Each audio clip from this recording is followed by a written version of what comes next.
run by the quarterback. Marvin Harrison Jr. touchdown. Marvelous Marv. Ball next to the end zone. Drop down for Franklin. A majestic touchdown. This is Chasing the Natty, a college fantasy football podcast.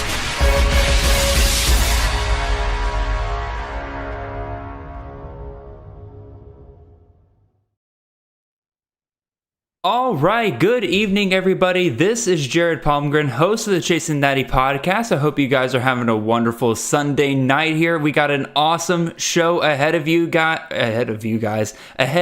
you guys. I can't speak because it's past 8 o'clock on a Sunday night now.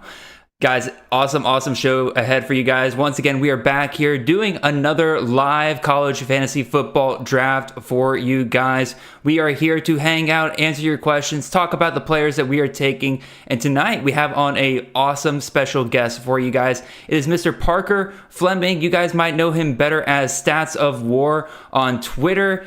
Easily one of the smartest guys I think I know in all of college football media. Dude is absolutely insane with the graphs that he is able to put up, putting out just stats and content that you really can't find anywhere else. So I really can't explain it much better than that. Parker, you want to take over here, man? First of all, how you doing tonight? And then two, let the people know, what is everything that you do? Because you do a lot of stuff. Yeah. Certainly, I'm kind of all across the internet. But I will say, if I'm the smartest person, get smarter friends. But yeah, I'm much like a lot of people who are probably watching this and people who are in the draft tonight. I'm a college football fan who just started kind of tweeting content and said, "Hey, I want to ask and answer questions that are interesting to me," and started using my particular flavor is to use analytics and data to kind of understand that better. And so I've created a little bit of content and kind of gotten into that. And as a result of that, a little bit have started a full-time job working in some NFL analytics space with Sumer Sports, which is a bunch of cool stuff. You guys can check that out at Sumer Sports. Thank you. Yeah, it's all come together really nicely. And but yeah, it's So I post a bunch of graphs on Twitter. I'm nowhere near as organized as a lot of people who want to sell you picks or put out routine content. But I just try to ask and answer interesting questions about college football, about player performance, about team evaluation, and kind of understand the game and do that pretty regularly over there on Twitter. Well, again, you put out content all the time about you. One of my favorite things I like about you, Parker, is with your content is if you don't see a stat that college football doesn't have regularly available on ESPN or anything like that the NFL has, you will go and make it yourself. You will find ways to get that available for everybody, and it's so helpful for especially us over here on on the college fantasy side of things, because we love different stats that can break down systems in different ways that we hadn't really thought about before. So you've been an absolute blessing on that. And thanks, man, I appreciate that. Yeah, no, dude, I love kind of breaking. Every time you put out a graph, I'm all right, how can this help me in college fantasy? Because I think it is kind of fun to look at different stats like that.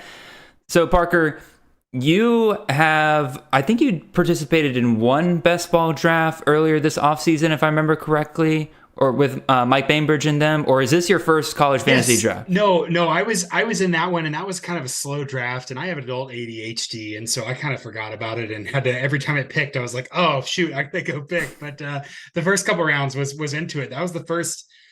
Well, that's a lie. I was going to say that's the first college fantasy football thing I've ever done. But there used to be this app. I don't know if you remember it. This is 2014, 2015. And you would do pari-mutuel betting before NIL and people started suing about stuff.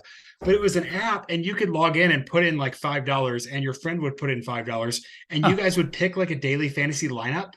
It was really kind of janky and all that, but I did that a bunch in 2014, 2015, 2016 of just college DFS stuff. Yeah. But it was mostly with friends and just kind of playing around. But yeah, that draft was the first one. Done a bunch of work, and I'll plug Sumer a little bit.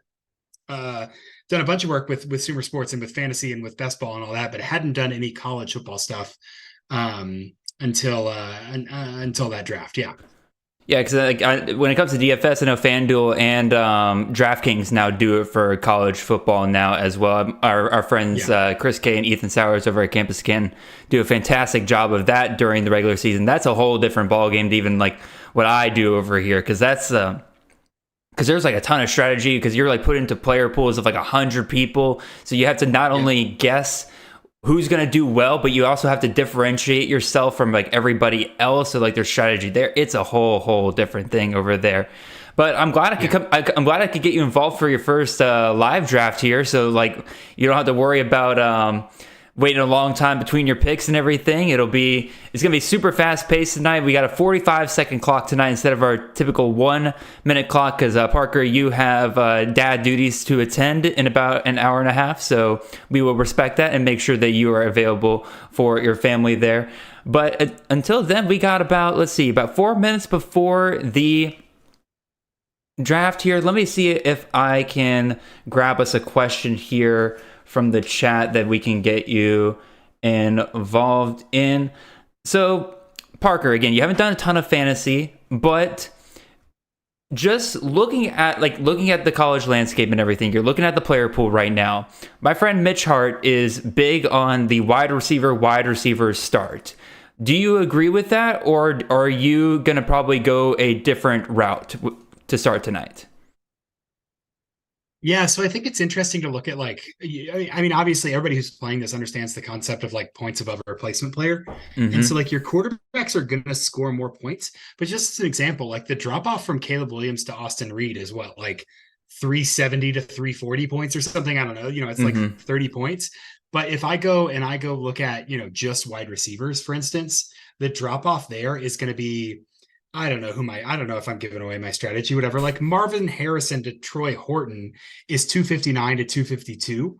So the drop off between wide receivers in college is actually going to be a lot thinner than the drop off in quarterbacks. And so I think that wide receiver is kind of hoping on the middle tier of quarterbacks, which like in an NFL league, I'm actually way happier to do, because like you can win your NFL league with Danny Dimes or Lamar Jackson there, but I don't trust the middle. I feel like there's a lot more volatility in college fantasy football. So insofar as I know about college fantasy football, which is, again, we're putting out of the box and narrowing it, I actually think that like maybe securing your quarterback stack is probably important at the beginning. And so I'm going to lean more towards getting the QB and then building a team around that. Okay. Than I am necessarily going to try to go for wide receiver upside, especially because some of these guys, like, you just don't know if they're going to replicate their performance from last year.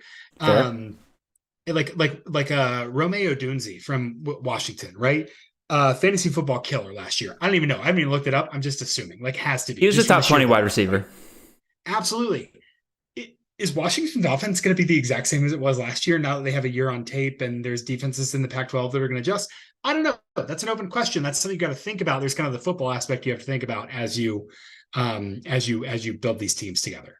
No, I think that's a great way to break it down. And again, I'll play a little devil's advocate here to kind of provide what kind of Mitch is thinking with the wide receiver start.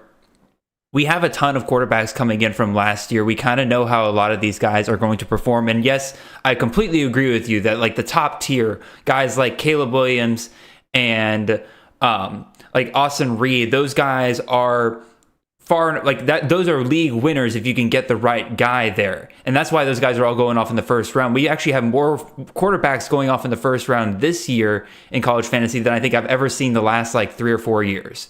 So I think because there is that kind of clear top tier of guys that are just absolute winners there. But at wide receiver, we got completely gutted by the NFL from this past year. There are very few top returning guys from last year, and there's a huge drop off after a certain point. Now, I agree, there's a lot of volatility. We learned that last year when a ton of our top tier wide receivers in last year's drafts completely busted on us from one reason or another. Jackson Smith and Jigba was a 101 pick last year, and then he gets injured. I mean, obviously injuries obviously there, but like trying to think of some other ones. Jermaine Burton was a huge one that busted last year. Another one was Miles Price out of Texas Tech. We thought we had the system. We thought we had the guy there. Cedric Tillman was another big one that, again, the volatility just made it to where it was so hard to justify taking them that high. All right, the draft has started here. Luke is on the clock here. So, Parker, you basically said that you're going to go quarterback first here. And the good news is there's a ton of great quarterbacks to take here in the first round. So I imagine you're going to have a plethora of options for you to play around with when it gets to you there. Can I be a total boomer before we get in here? Sure. I don't know how to get to the draft from this like loading screen that I'm in Fantrax. So I think here, I'll pause this real quick when it gets to your turn. So it's a loading screen, you said? I'm in the home screen. Now I see Natty Chaser's Best Ball Live. Okay, here's what I'm going to do. I think it's being the Fantrax being a butt because there's a glitch going on right now. Draft in progress. Yeah, I just sent you a link in our Zoom chat. Just use that; it'll take you to the draft room. Awesome. Okay, sorry, not to be the total Luddite. No, dude. I'm not seeing the same screen that you're seeing. You're totally good, Parker. It is. I just paused it for you, so just let me know when you're in, and I'll hit play for you. Okay. There's been a glitch going on in Fantrax where if I copy a league, which I've been doing for these, it sometimes makes it to where you can't see the draft room, even though you're supposed to see the draft room. So with that link I just sent in the Zoom chat, you should be able to get there. Okay. I think I'm here. Let me see. Oh, okay. Uh-oh.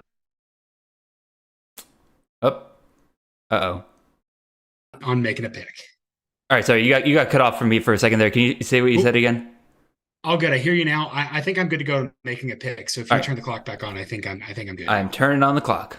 There we go. Sorry for those of you who are watching the stream. I had a quick little internet shortage there. Not sure what happened there, but well, I actually know what happened there. My internet sucks sometimes. Happens to the best of us. I'm going to zig a little bit here. I think Austin Reed is probably the smarter pick in 1-5 here for the quality of competition. I'm going to lean Bo Nix, and okay. I'm going to trust Oregon here. I'm going to say that they're a little keyed up, and the quality of competition they want, they're going to have they're going to have the foot on the gas. I like Nix just as a small edge over Austin Reed here. I like that too. Again, this is a 4-point passing touchdown league, so you're going to want to try to probably target some guys who are a bit more dual threat. Bo Nix certainly fits that description. He was the fantasy QB1 last year, so I don't hate that pick whatsoever, especially like you said, if your strategy is to hit quarterback early, that's where you got to go with it. Go for a guy who literally has QB1 within his range. All right, there goes Austin Reed. Afterwards, Rasheen Ali. I think that is the second running back. Yeah, we got 2 running backs off the board, 3 quarterbacks, and 2 wide receivers. I got to figure out. I kind of hate the Ali pick. I don't know if this is like against conventional wisdom, but like high volume last year in a G5 offense kind of makes me nervous because it's like they're on the radar this year and they lost their defensive coordinator. So like, is the game state going to be favorable as well? Makes me a little nervous. I'm not going to lie. I kind of get where you're coming from with that. Oh, good Lord, I'm on the clock. I got to make a pick here. Yeah, make your pick. Let's see. I was kind of hoping Raheem Sanders would follow me at 110 because I haven't been able to grab him yet. Go running back early, but I think I'm going to hit wide receiver here and hope that Ryan Day doesn't sit these guys too early on. Ohio State wide receivers are never a bad idea to go with, especially guys who are playing out of the slot. I'll take Emeka Egbuka here. I'm happy with that. But anyway, back to your Rasheen. I like that. I'm pulling up yeah, go ahead. I was going to say, back to your Rasheen Ali comment. Marshall's done this multiple years in a row because they did it with Rasheen Ali 2 years ago. They did it with Kalen LeBourne last year. Rasheen Ali is going to be back again this year. I just don't really see anything that indicates to me that I just don't see anything that indicates to me that the Sun Belt has caught up with Marshall and that they're going to be able to stop them.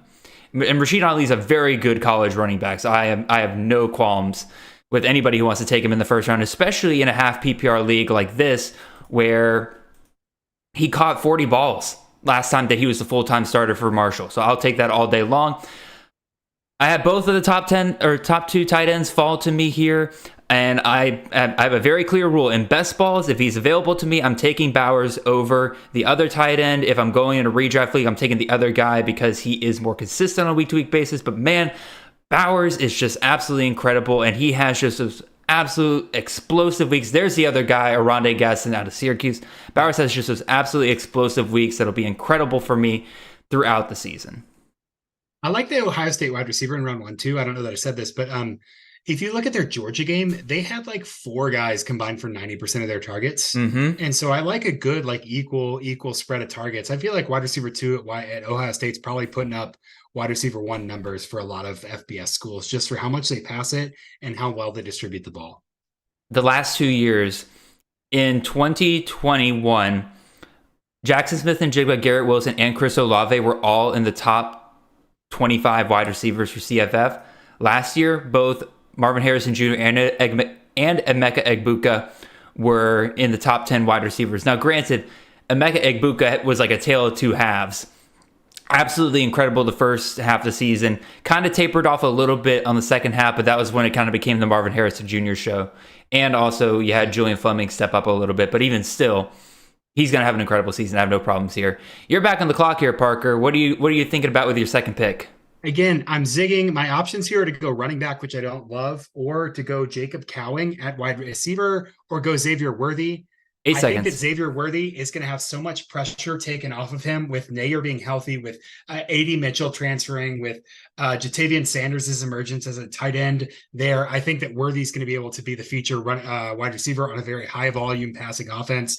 And so that gave him the edge over the running backs and over guys like Cowing or, potentially Walker or White from NC or Tennessee there. No, I think I love the upside of Worthy this year. I was kind of off of him a little bit to start the season, but like the more and more I thought about it, I was like, man, the Sarkisian offense or wide receiver 1 has been incredible. Just think back to what he did with Devontae Smith back at Alabama. And here's the other thing that really stood out to me last year. Parker, do you know off the top of your head how many targets Xavier Worthy received 20 yards plus down the field last year?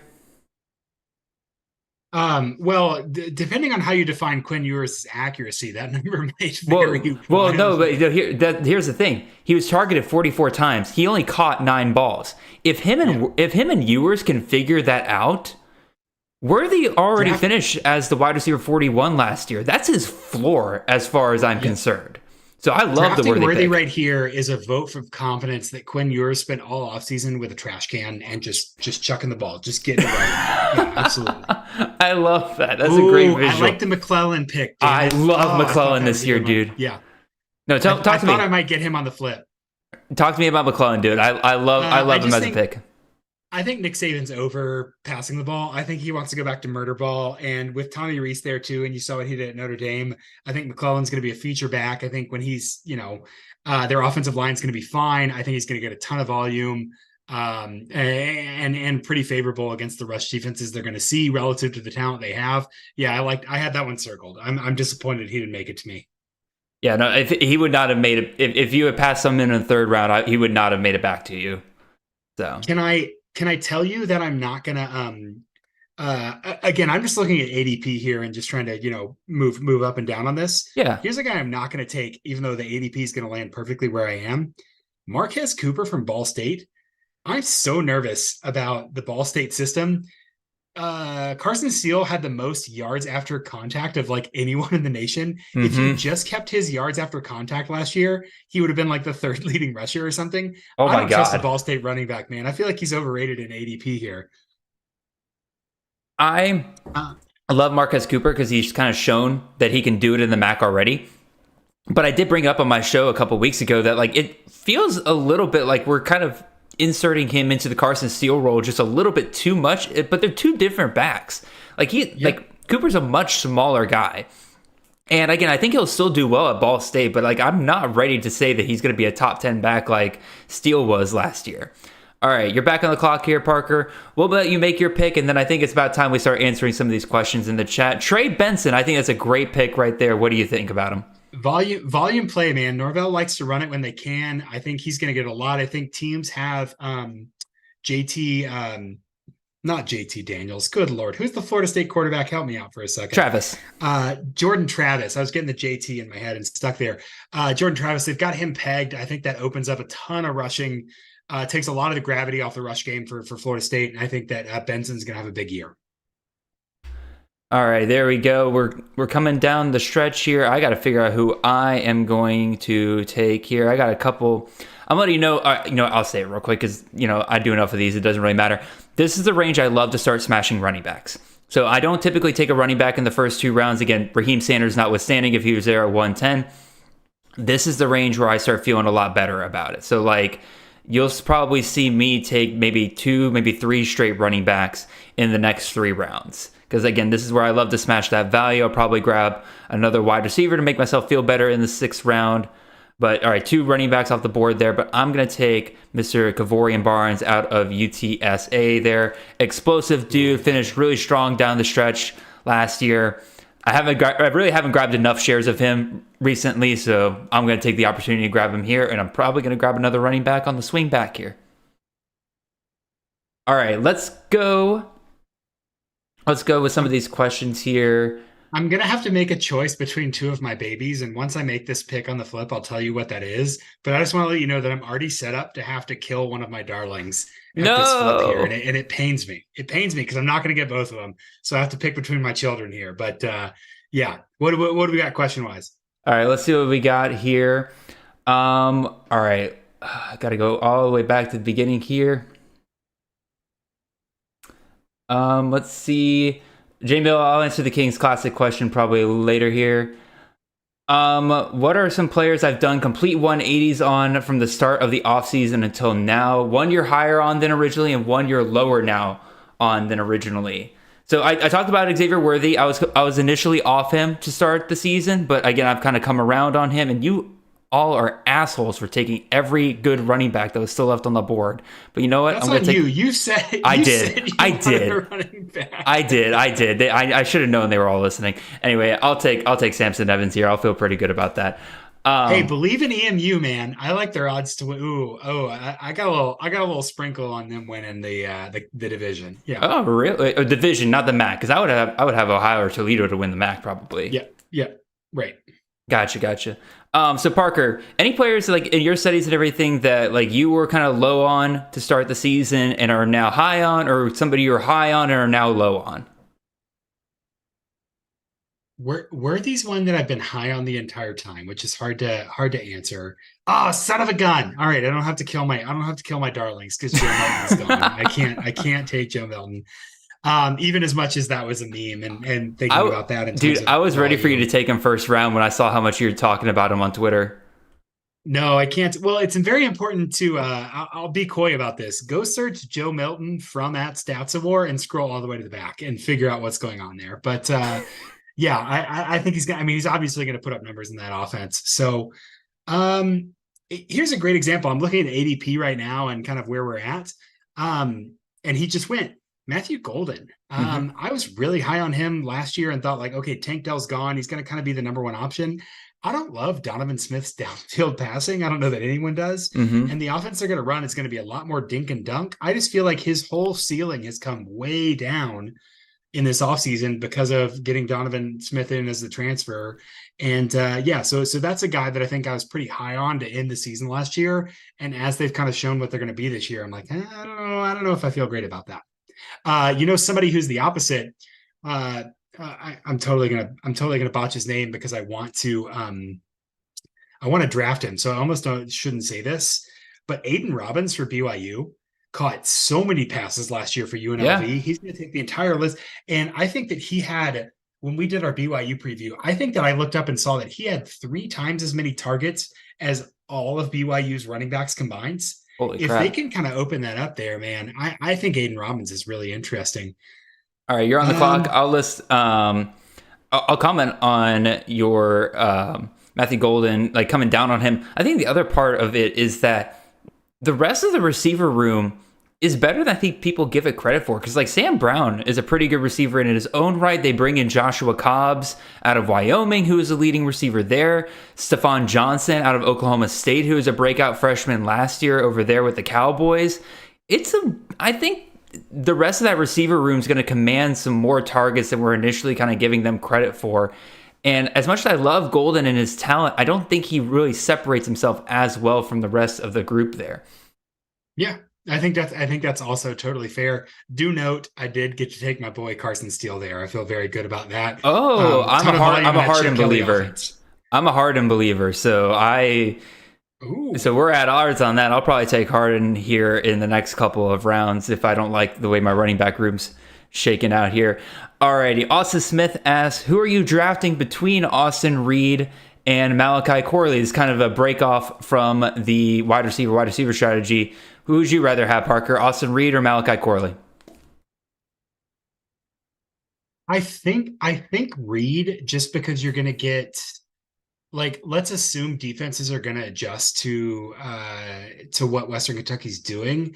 If he distributes the ball, like, they're going to pass a ton regardless. If he distributes the ball, I think you want Reed there. I think the variance is less with the quarterback than the wide receiver, just because that could shift away really, really easily.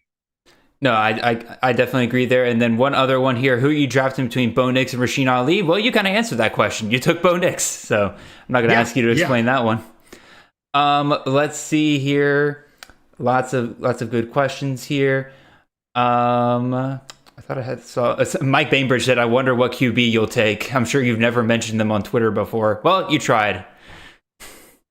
Yeah, who's 863 Kane, come catch me outside after this draft. In front of me. I'm honestly glad that I got Steele instead of Milton, but I was gonna have to make a decision there. Went Burgess there. Georgia Southern's gonna throw the ball a ton, dude. Bren's got a live arm. Their rush rate over expected was super high. It's my first G5 player, and I hate that it took me to the 5th round to get there, but I love the upside here. I think I'm gonna probably hit 3. No, I'm not gonna say that yet. I'm not gonna say nothing. You guys are being butts tonight, so I can't give anything away. Don't give away your strategy. Yeah. You know what pick I was really mad? Advent taking Rodney Hammond here. I was so hoping Rodney Hammond would follow me in the 4th round there. I would have made my absolute day. Although, what's his name? The head coach over at Pittsburgh. I forget off the top of my head now. Pat Narduzzi. Pat Narduzzi. I was thinking Kurt Signetti, but that's James Madison. He was the offensive coordinator. So, his son. Yeah, there's a long lineage there. Yeah. Dang, Troy Franklin came off the board here. Well, shoot, this is about to be interesting here. So I guess I'm going to continue with the Mac trend here. Let's go ahead and grab Sam Wigless here, especially Quarters Rook set to be back for game 1. I'm feeling pretty good about that. But Pat Narduzzi recently said that, we might run all 3 guys. I'm like, absolutely not. You showed me last year that when Rodney Hammond's healthy, he's your guy. I'm not buying any of that. Not buying it for 1 second. So, Davis from Kentucky is betting that Chris Rodriguez is nothing special. I like that. I like that there a whole lot. The system's certainly going to be better. He's going to get a lot of volume, but interesting. Oh, dang, DeQuan Finn coming off in the 6th round. That's too high for DeQuan. I understand why you did it. That's too high for DeQuan Finn. Also, I thought I was going to get him there. No, DeQuan Finn, 30 fantasy points per game last year. When you take out the random game where he was already too injured to play, but they played him for like 2 snaps or something like that, he was 30 points per game last year. I have no problem with somebody taking him here in the 6th round. Can we talk about how Dylan Gabriel at 5'7" is probably going to be the pick we look back and wish we all made? 85, he led the Big 85 passing grade last year from PFF. He led the Big 12 in passing grade. When he was healthy, they were cooking. Dude, I think that's a good one. That's a good one. He's been going later than this. He's been the guy that I've been grabbing in like the 8th and 9th round. Like, I don't know I have a ton of Dylan Gabriel shares because he's been going so much later. I think people are scared off a little bit of Jackson Arnold, but I just don't. Again, I think Arnold's talented. Don't get me wrong, but Dylan Gabriel is back there for a reason. I have no problem with that whatsoever. Yeah. LeQuint Allen, great pick there, Jared. He was the other guy I was considering, but I took Caleb Hood. You took Derwin Burgess. I'm going with the other wide receiver out of Georgia Southern. I mean, yes, Burgess got hurt at the end of last year, but Caleb Hood outproduced Burgess by 30 catches and 200 yards last year. The big difference between the two is that Burgess just got all the touchdowns, and I doubt that touchdown inequity is going to happen again. So I'm really betting on Caleb Hood continuing to be the number 1 wide receiver again this year, although I think Burgess is not going to be that far behind him. Austin Smith asks, how high should I be drafting a Rondé Gaston as my tight end 1 when Fantrax has his ADP at 30.5? Austin, I'm pretty sure that ADP is a mix of drafts from all over the offseason, and Gaston shot way up in ADP after they gave him the tight end designation. So you should be drafting him in the tail end of the first round, beginning of the second round, like everybody else is, to get that positional advantage. You have different thoughts on that, Parker?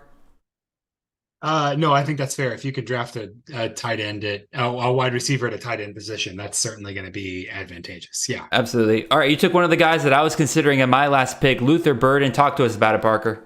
I do like a yearly dudes list at wide receiver, guys who have like at least 13 average depth of target and at least 6 yards after catch. And Burden, not one of those dudes, but they did just bring in Theo Weiss from Oklahoma. I think the gravity of the offense changes dramatically. I think Burden, the focus on him as the number one option is going to change a little bit. And that just gives him so much opportunity here. I love him as high volume guy. I think the SEC defenses are going to be able to defend Theo Weiss. And I think Brady Cook, or God love him, whoever it is, starting Garcia, I don't even know who's going to start there for Missouri, is going to find Burden a lot there. No, I think them changing offensive coordinators was probably and Drinkowitz actually giving up play calling duties will help them out a ton, because like I hated his usage last year. It was absolutely atrocious. 45 catches and less than 400 yards. Like it was just it wasn't great. You have a 5-star you got a 5-star receiver that you paid for, I might add. Like you went out of your way to make sure he got onto your roster, and that's how you use him. I get it. He has a unique skill set. He is somebody that creates yards after the catch, but dude, like they did not set him up well at all for success last year. So absolutely, I'm loving the Kirby Moore hire over there, especially with what he's done at Fresno State the last couple of years. So an interesting point that somebody made in the chat here so Brett pointed out that Jamal Banks, the wide receiver at Wake Forest, went off in the second round, and Mitch Hart follows it up saying injuries at wide receiver at Wake Forest have suddenly shot him up. I don't know if I'm going to see Banks go off in the second round consistently, but it does kind of, Parker, does that raise Banks's ceiling for you with Donovan Green potentially being out for the season, or do you think I don't know that I would use the word ceiling to describe any Wake Forest receivers. They lose a lot, and then Hartman able to to create those 50-50 balls consecutively is an underrated skill. I'm a little bit worried about Wake Forest's offense. I would stay away. I'm on the clock. Hold on, let me. Yep, great. I made a split decision. Good call. I wanted Jatavian Sanders, but I took Rourke. I just felt like I couldn't let Rourke pass this slot here. And with Sanders, I have a little bit of negative covariance with Worthy that I took in the second round. And so that's what pushed me towards, I think Rourke plays an easy schedule. He's super experienced. And if we're playing a best ball format here, hey, maybe Bo Nix, has a bad day. Rourke's going to take over that for sure. So Rourke will be just fine. Those doubles. Yep. No, I definitely. Ooh, Harvey's a good pick. Honestly, I wasn't even thinking about Harvey at that pick. That's a good pick. That is, it's pretty underrated pick. I know some people are kind of worried about DeMarcus Bowman being there at UCF, but like Bowman hasn't done anything in 2 years. It's been really since he truly played football, because he didn't do anything at Florida, and then he transfers to UCF, has to sit a year there. Donovan Edwards was. I don't like Donovan Edwards in redraft, but man, in best ball, like dude is a home run play on any given play. He'll be absolutely awesome. The Ohio State game, perfect example. Like their offense wasn't efficient. He just broke off 2 runs and had a great game. Yeah. All right, I think I'm gonna go. All right. 863 Kane, whoever you are, find me on Twitter. We're vibing right now. I like that Stone pick, man. That's good. Milton and Stone. This is a dangerous team. No, again, I agree. Kane has done a ton of these drafts this year, so he's doing really, really, or he always does really, really good. I'm going to take my first quarterback here. Keeping with the G5 theme, I'm taking 5 G5 players in a row here. Going Michael Pratt out of Tulane. Dude was absolutely electric. Tulane, Michael Pratt, absolutely underrated. They did great. What a great season. Tulane went out and hired the best G5 defensive coordinator, and then he got hired to Miami, so they hired the second best G5 quarterback or defensive coordinator.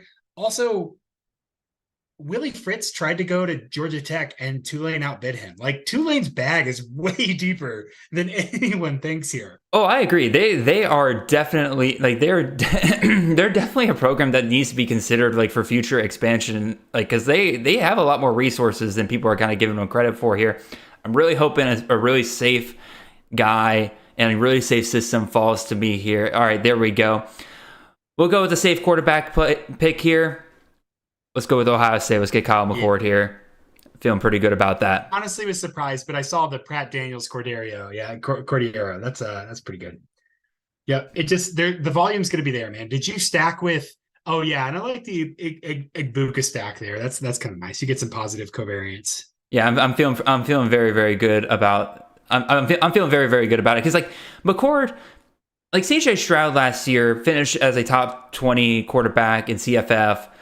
And a lot of people like to point out like, oh, well, his points per game weren't great. I'm like, yes, but Ohio State's going to score 40 points a game. Their quarterback is going to score at least 20 fantasy points per game. There is value in that. Like, yes, fantasy maybe football is not a game of efficiency. It's a game of volume. Like it is. You can't. Yeah, absolutely. Ohio State's going to pass the ball a ton. They're going to score a ton of touchdowns. Like, yeah, maybe Kyle McCord doesn't get above 3,500 passing yards this year, but I can guarantee he's going to throw 30 plus touchdowns because that's just what Ohio State does. All right, you took Trayshawn Ward there, so you're buying into Ward being the Deuce Vaughn replacement over there. Is that what I'm reading here with this pick? Nope. I'm buying into Kansas State returning 4 or 5 offensive line starters and 3 of those guys going to the NFL. I think that they're going to run the ball a ton. I think that he's going to get a lot of opportunity. And I think that Deuce Vaughn, God love him, needed a lot of special circumstances to get into open space. And I think Ward is a little hardier and can create some more high volume, consistent opportunities relative to needing that, one big explosive play. So that's a climb and vote, honestly, to take Ward there. All right, let's see what we got here in terms of questions here. Again, I'll be real with y'all. I'm not doing a great job with holding up the chat tonight, so we'll try to answer a couple of these quick.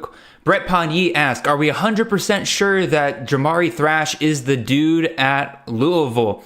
Not 100%, but I'm like 90% sure at this point. Like the buzz has been very consistent with the beat writers throughout the offseason. There's been plenty of praise coming from the coaching staff as well that I have seen. I just haven't seen anybody else kind of stand out like that. Parker, have you heard anything different there? I think the big thing to look at there is just like look at Braum and his target distribution. Like if there's any indication, like what's the probability he's the guy versus the expected payout? I think you've got to believe just because he's there. Braum's going to rely on the Braum offense. It's going to rely on like, can Plummer just like make the first read and get the ball to him? So yeah, I don't know in terms of inside information. That's not my wheelhouse at all. But in terms of target distribution, if you can get number one guy at Louisville, that's a pretty big edge. All righty. Brendan Armstrong.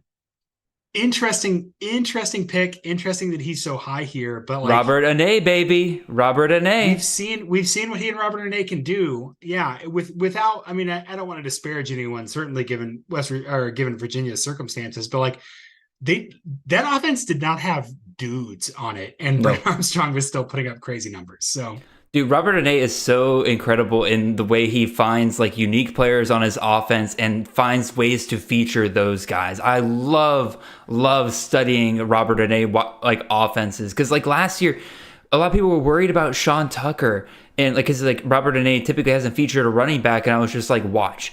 He is going to utilize Sean Tucker in a way you have not seen Sean Tucker utilized in the past, but also a way he hasn't used a running back in the past. Because that's just what he does. He finds the best players on his team and says, like, all right, I'm going to make sure that you can get open. Oh, there goes your boy, Aiden Robbins. I bet you were hoping. I would have messed up, and it wasn't Aiden Robbins that I messed up on. I messed up on something else, but I'm not going to say it until my another turn because maybe I'll still get it. Well, I like that Evan Stewart pick right there. Dude had just a crazy number of targets last year. Just hopefully we can get some more consistent QB play there, and he can haul in a few more of those catches and also get more than 2 touchdowns this year. That would be nice. Yeah, increased efficiency and increased usage in the red zone would go a long way there. I would definitely agree. All right, I'm going to like whichever pick I make here. Yeah, you got. I think I know where you're going here, but I like this. I like where you're set up. Yeah. So let's see what we got here. All right, continue to move down. Sorry, y'all, I'm going to have to skip over some of these questions just so I can kind of catch up here tonight because y'all are very, very lively. All right, I'm on the clock here. I'm going to take a quick, safe running back play here. I know I shouldn't draft Iowa players because their offense sucks, but man, are they good at one thing, and that's running the football and throwing to tight ends. And well, Caleb Johnson, I'll take that as a pretty safe running back play here. And I got two guys here that I'm going to pick between on the way back here. So let's see. What do we got here in the question?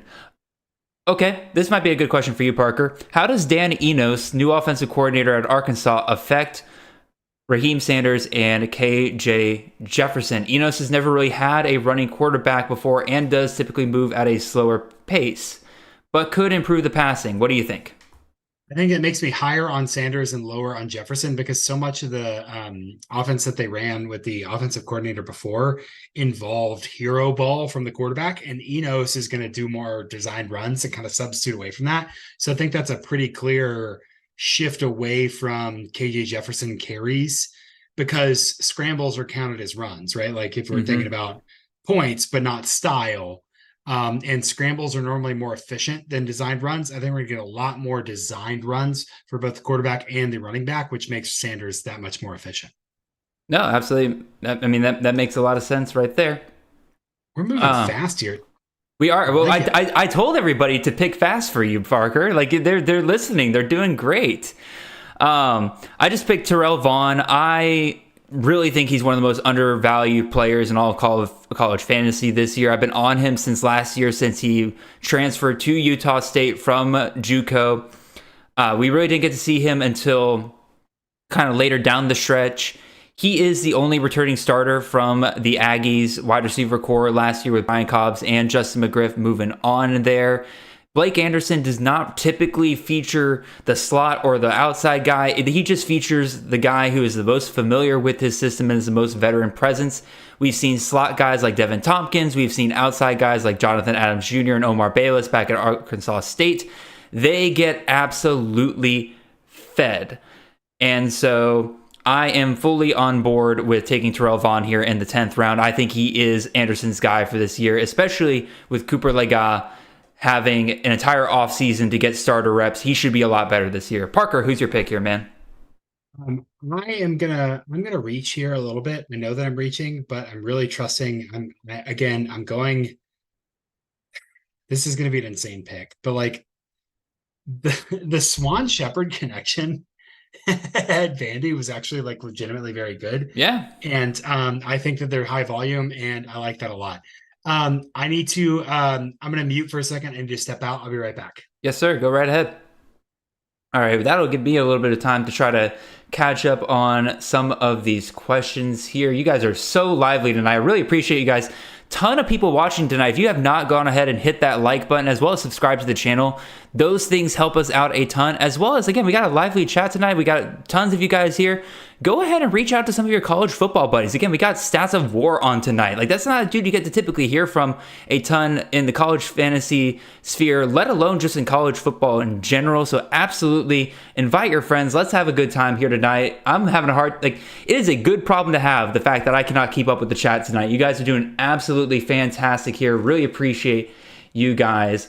Let's see what else I can grab here. Mitch Hart asks, how healthy is White? Your guess is as good as mine. I have gotten off of Jalen White a little bit. I liked him to start the year, but OJ Arnold looked really good in the spring. I think that White's usage last year is because they trusted him just so much more than everybody else in that running back group. I don't know if that's going to be the case again this year, especially with his health. I think they go more committee this year than we've seen him go in the past. So let's see. Brett Pagny says, are you guys hearing that EJ Smith may not be starting at Stanford? I have not heard that, but I'll have to take a look into that because I am kind of interested in EJ Smith there. Let's see what else. Let's see. Would you keep Dylan Gabriel, Jalen Daniels, or Brock Bowers? Sportsman, it's got to be Bowers every single time. That positional advantage is just way too great. If you can keep one of Bowers or Gadsden, I think you're looking really, really good for this next coming year. Also, Xavier Johnson came off the board. Somebody's just invest in good systems. And I think Xavier Johnson's a little bit underrated somewhat. I doubt he'll start, but I think he'll have some pretty good games here and there. Probably wouldn't have taken him here in the 10th round, but I'm not going to fault the guy too much for, taking a guy that'll probably be a next guy up if somebody were to go down. Austin Smith says, is CJ Daniels draftable as Liberties? I'm going to pause the draft here real quick until Parker gets back here. Now, again, I'll give you some time to catch up here. Is CJ Daniels draftable as... Oh, there we go. He's back. Perfect timing. You're on the clock. I'm here and I'm back. That is perfect timing. I'm going to load up one more on a quarterback here, and I'm going to go, again, I'm going to stack. Oh, don't do it. Don't do it. He's in my... you did it. You did it. I knew it was there. I knew it was going to happen. They're going to have a high volume offense. And I think that's just a really solid pick there. Again, if we're talking about efficiency, I don't know if I believe it about Davis Brin. Their schedule's pretty rough in terms of winning games, but in terms of throwing the ball a ton, getting a lot of points, and I've already got Burgess up there. I think the stack there really, really works well in my favor. Again, going back to my friend Nate Marquise, he had a really good saying for college fantasy. When it comes to picking quarterbacks, you want one of two things. You either want a dual threat guy in a system that's going to score a ton of points, or you want a guy that's going to throw it 500 times throughout the year. Guess what? Davis Brin's a guy that's going to throw it 500 times this year. So I love that pick right there, especially a nice stack there with Derwin Burgess. He was one of the guys that I was considering here on the way back here, but I am also going to grab a quarterback here if the person ahead of me does not take my guy, which I really hope he doesn't. Nope, we're good to go. We're going to take Darren Granger, quarterback out of Georgia State. Veteran presence there with the Panthers, was QB 19 last year. Loses Shamari Thrash, but I think they'll be able to replace him pretty decently with some of the wide receivers they have coming in through the transfer portal, as well as Robert Lewis I like a ton. So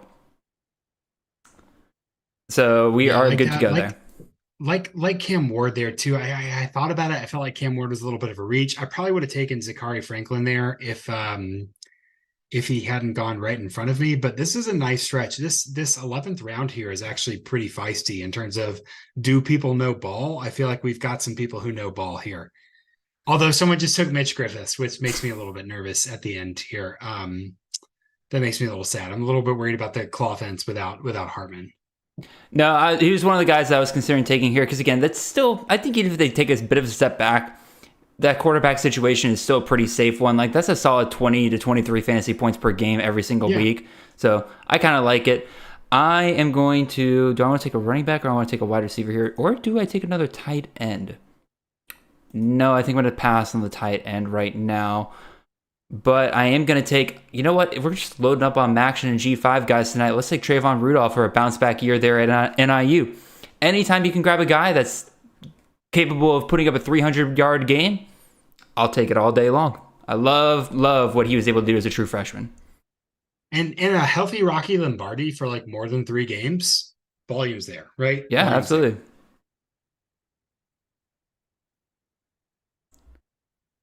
All right, let's see. It's coming back to you. I'm just going to type a quick question somewhere real quick.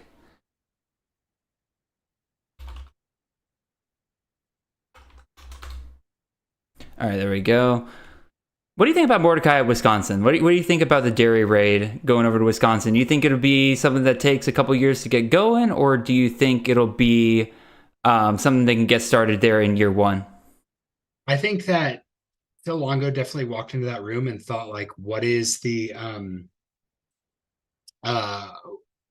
where are all the dudes? Like, where are the athletes? So they're going to need some turnover there, but they're definitely going to throw it a lot more than any Wisconsin offense that we've seen in the past. And so from a sheer volume play, I like Mordecai. I'm going to get a dude here for this pick. I'm going to go, Johnny Wilson is on my dudes list. Guys who hit 13 average depth of target and 6 yards after catch every week, or sorry, every year. Last year, he was one of those. I think there were 6 last year.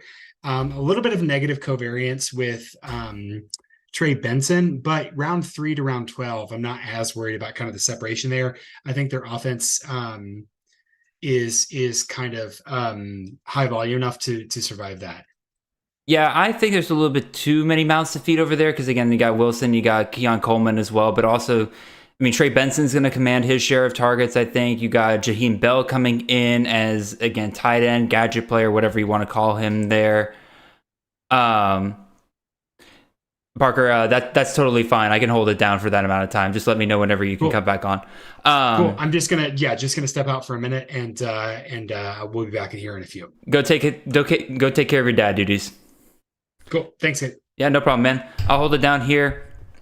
Again, with Florida State, I think there's just too many mouths to feed. Again, I think it'll be in best ball. I like the guys a whole lot better because I think they'll all have big games.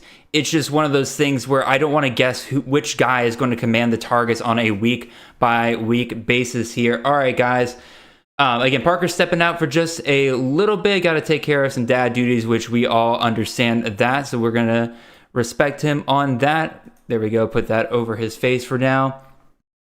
Once again, really appreciate you guys being super lively tonight. I'll go ahead and see if I can catch up on any questions here in the chat. You guys have been mostly kind of putting down comments, which again, I appreciate. You guys are talking to each other, which is great. This is part of the reason why we do this, is y'all can hang out, talk to each other. A couple of y'all asking about Ward. Again, Parker just touched on him there, but I'll kind of give my thoughts here. Do I think he's a post-hype sleeper? Not quite, because he still goes decently high in most of these drafts here. So I am going to... Oh, did Parker put down a Q? I'm just going to go ahead and put him on auto, and we're going to... Wait, no, auto draft. There we go. Where are you, Parker? There we go. 1. Okay. Well, he takes Jaheim Bell out of Florida State. I hope he likes that pick. Anyway, Ward, I like the offensive coordinator better. Again, I'm still not entirely sure that Eric Morris wasn't a fraud, considering that GJ Kinney was able to do so much more with that incarnate word offense than Eric Morris was able to do. They go over to Washington State. Things kind of stink over there. But also, like, Ward was still, like, quarterback 38 last year. So I think that's probably still his floor this year. And I think we'll probably get a little bit more consistency out of the wide receivers this year. But I don't think we're going to get a Bailey Zappi, Austin Reed level of season quite yet. I am on the clock here, so which way do I want to go with this?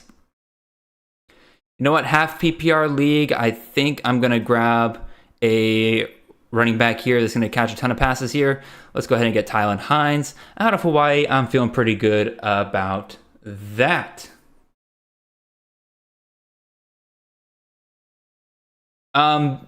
Benjamin, you were talking about how you thought you heard about Illinois saying that they might be using a running back by committee approach. That is true.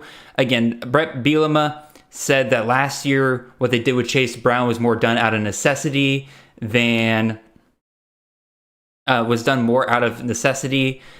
design.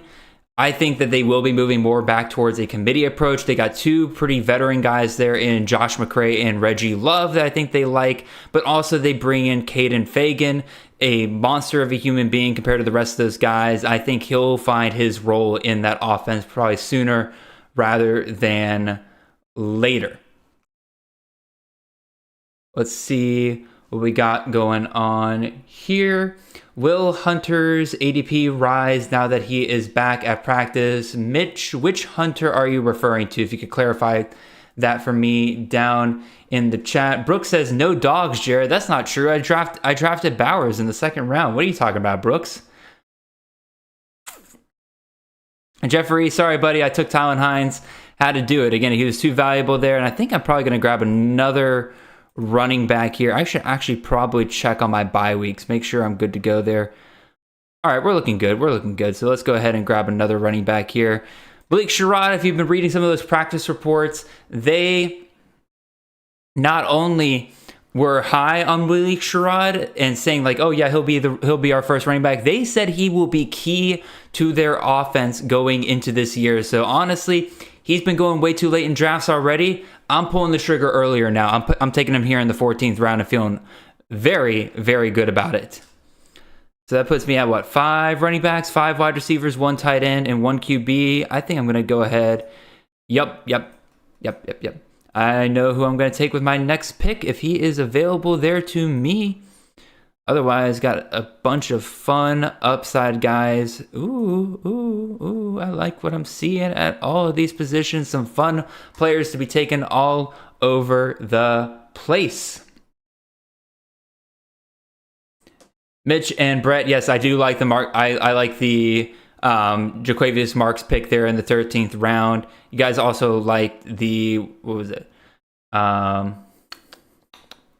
The Eldridge pick. I like Eldridge as well. Although I'm starting to look into a bit more with Owen Burke again. He's taken over that fullback role that Brad Roberts took over last year. I think both of those guys, I think there is a world where both of those guys could reach 1,000 yards. Maybe I'm talking crazy here. Let me know in the comments. Am I talking crazy by saying that both Burke and Eldridge could possibly reach 1,000 yards this year? That might be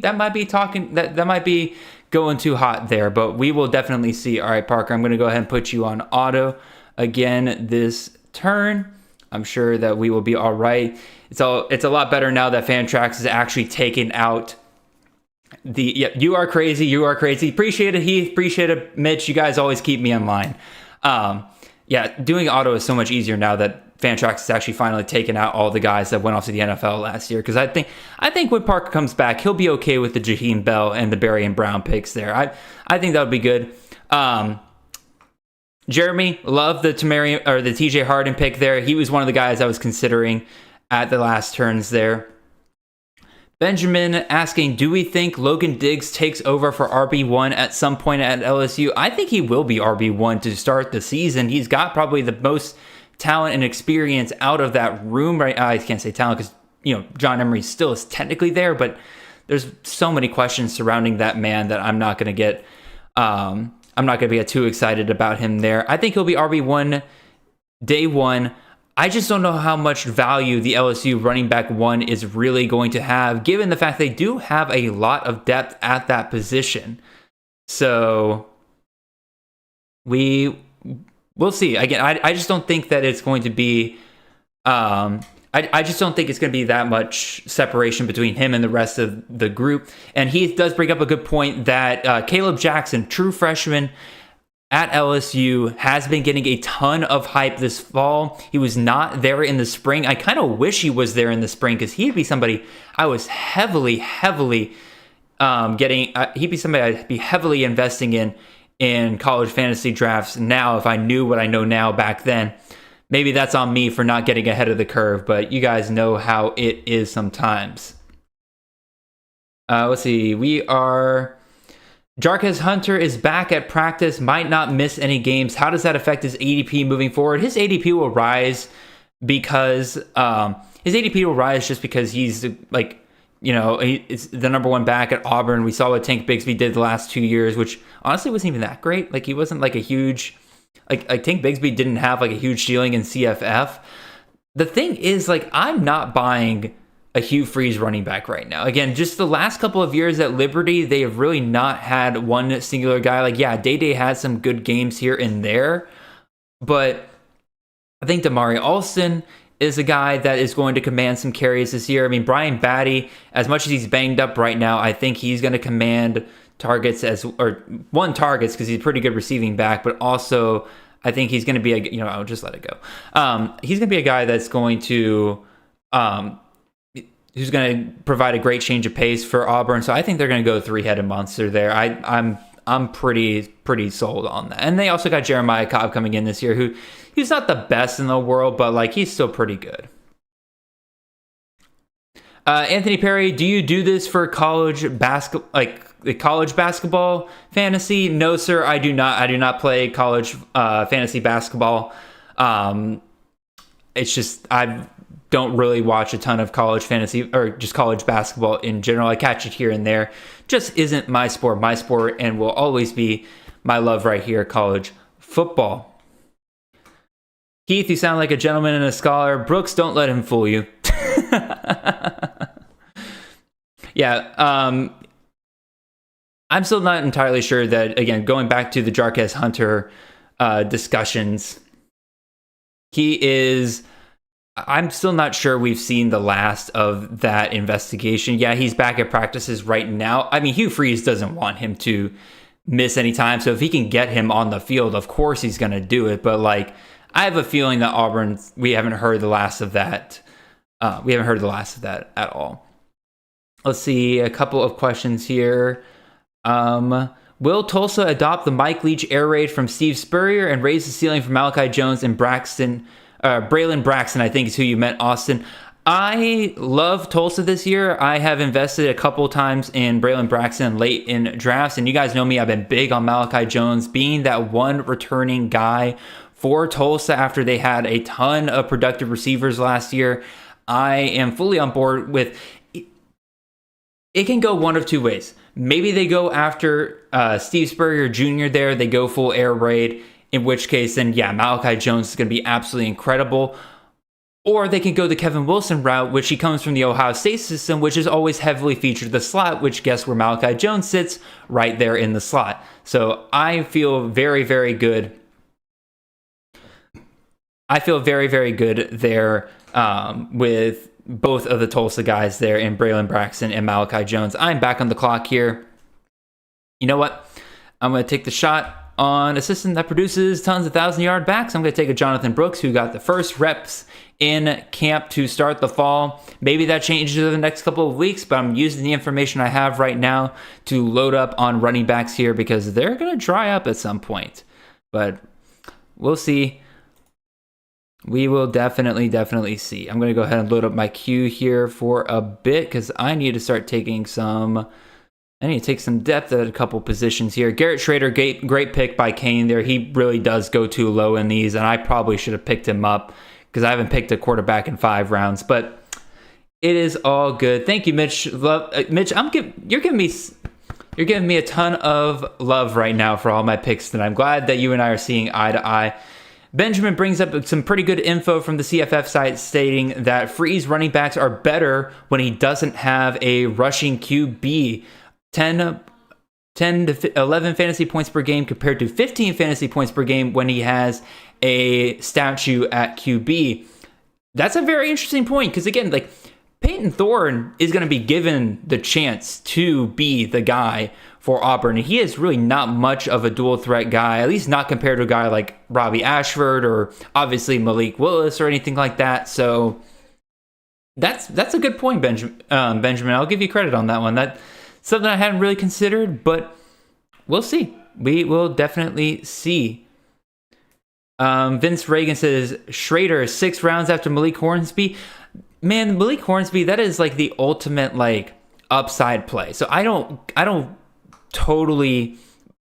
knock people who take the shot on Malik Hornsby in like the round 10. Samuel Brown, great pick there by George in the 16th round. He was somebody that I was considering, kind of hoping they would make their way back to me in the 17th round. But, you know, the cat's out of the bag there. So I'm feeling pretty good about that. Austin Smith with another question here. Lou Nichols was a great back in 21, not so much in 22, but McElwain can produce CFF stud running backs. Does it happen this year with Marion Lukes or CJ Harris? By the way, those of you who don't know, CJ Harris is a running back that transferred to Central Michigan out of Missouri. I think they go committee again this year. That offensive coordinator they brought in last year, I can't remember his name off the top of my head now. He has always kind of run by committee approaches. Obviously, I think they wanted to run Nichols more last year, but he got hurt. They didn't really love any of the guys behind him. They also kept getting hurt. If you have to take a shot on a guy this year, I probably would go Marion Lukes, but I think that is... Again, you're taking a shot in the dark and hoping that the system returns to what it once was rather than actually taking info that you are getting out of camps right now. Parker, you are back. Let me take down this. Oh, wait, no. Yep, there you are. Handsome face. I had to make sure that you weren't getting blocked anymore.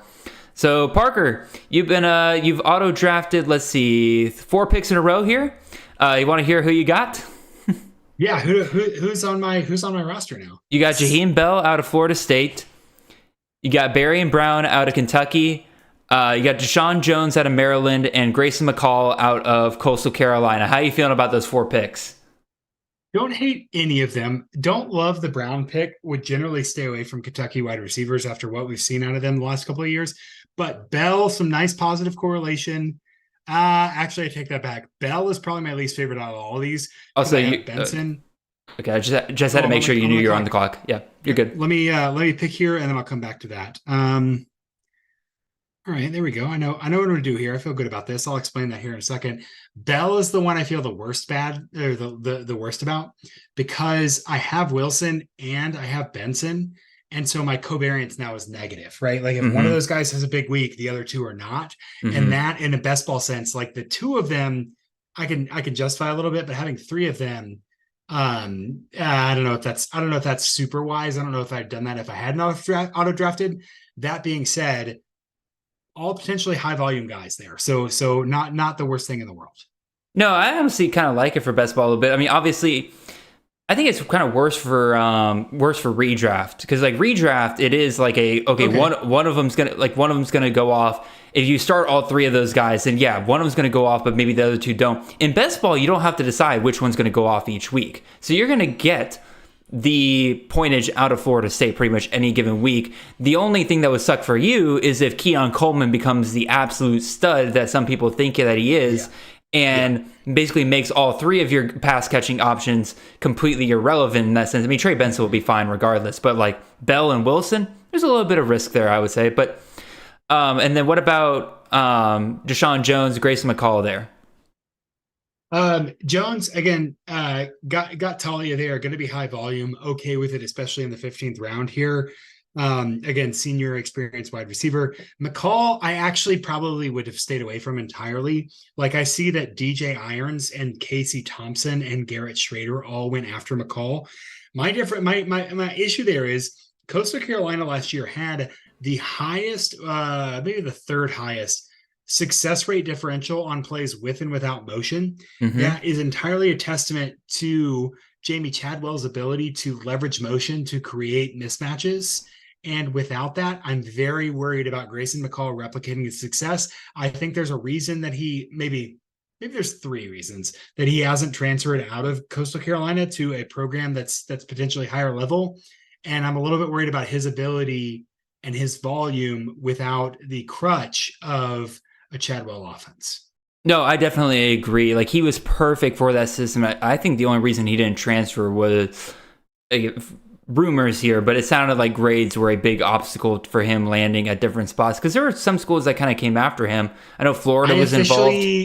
I officially have no comment on that. On the record, officially have no comment on that. Okay. Well. Yeah, but that's not totally wrong.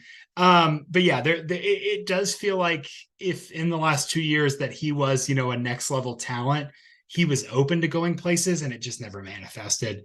And I think there's a little bit of signal in that there. I do like my John Paul Richardson pick here. I think at Oklahoma State, he was the number one guy, and his skill set does not fit the number one guy. But at TCU, the gravity and the focus and the attention is going to be elsewhere. He's going to get a lot of underneath, a lot of checkdowns, and I think he'll be very, very high volume as a second option there for TCU. All right, I'm going to play a little bit of the ADP game. There's a guy I probably want more, but I think I can get him around later, and I think I'm going to try to get two guys that I really want here. So we're going to first take Mr. Colby Young out of Miami. Hopefully we can get a little bit of a bounce back offense there at Miami with Shannon Dawson actually learning a little bit. Two Canes off in a row there. So now granted, one of them is a Miami fan. But even so, hopefully we get a bounce back there with Shannon Dawson. Again, he's not had great success when he's not with Dana Holgerson at other schools, but hopefully, again, in the 18th round, hopefully is your best friend. Hopefully they can get some things going a bit more. And if he runs the system that they ran at Houston, the wide receiver one is going to be absolutely peppered. And it sounds like for a while now that Colby Young has absolutely separated himself in that room. So even if they're not great on offense, I think there's a possibility Colby Young could be in for like a Torrey Horton situation where there's just so much targets going towards him because nobody else is really separating themselves in that room over there. All righty, you're back on the clock here, Parker. Where are you going, man? On the clock. I honestly am not 100% sure. I think there's a couple options here, and I think that I'm going to stick away. I want to go quarterback here, but I think I'm going to move away from it. this might be dumb. I'm going to take McCaskill here. Okay. This is an argument about game state and about like what they can do well. And I think that they're going to be like, oh shit, we cannot pass as well as we want with this offensive line. So like maybe there's some volume there.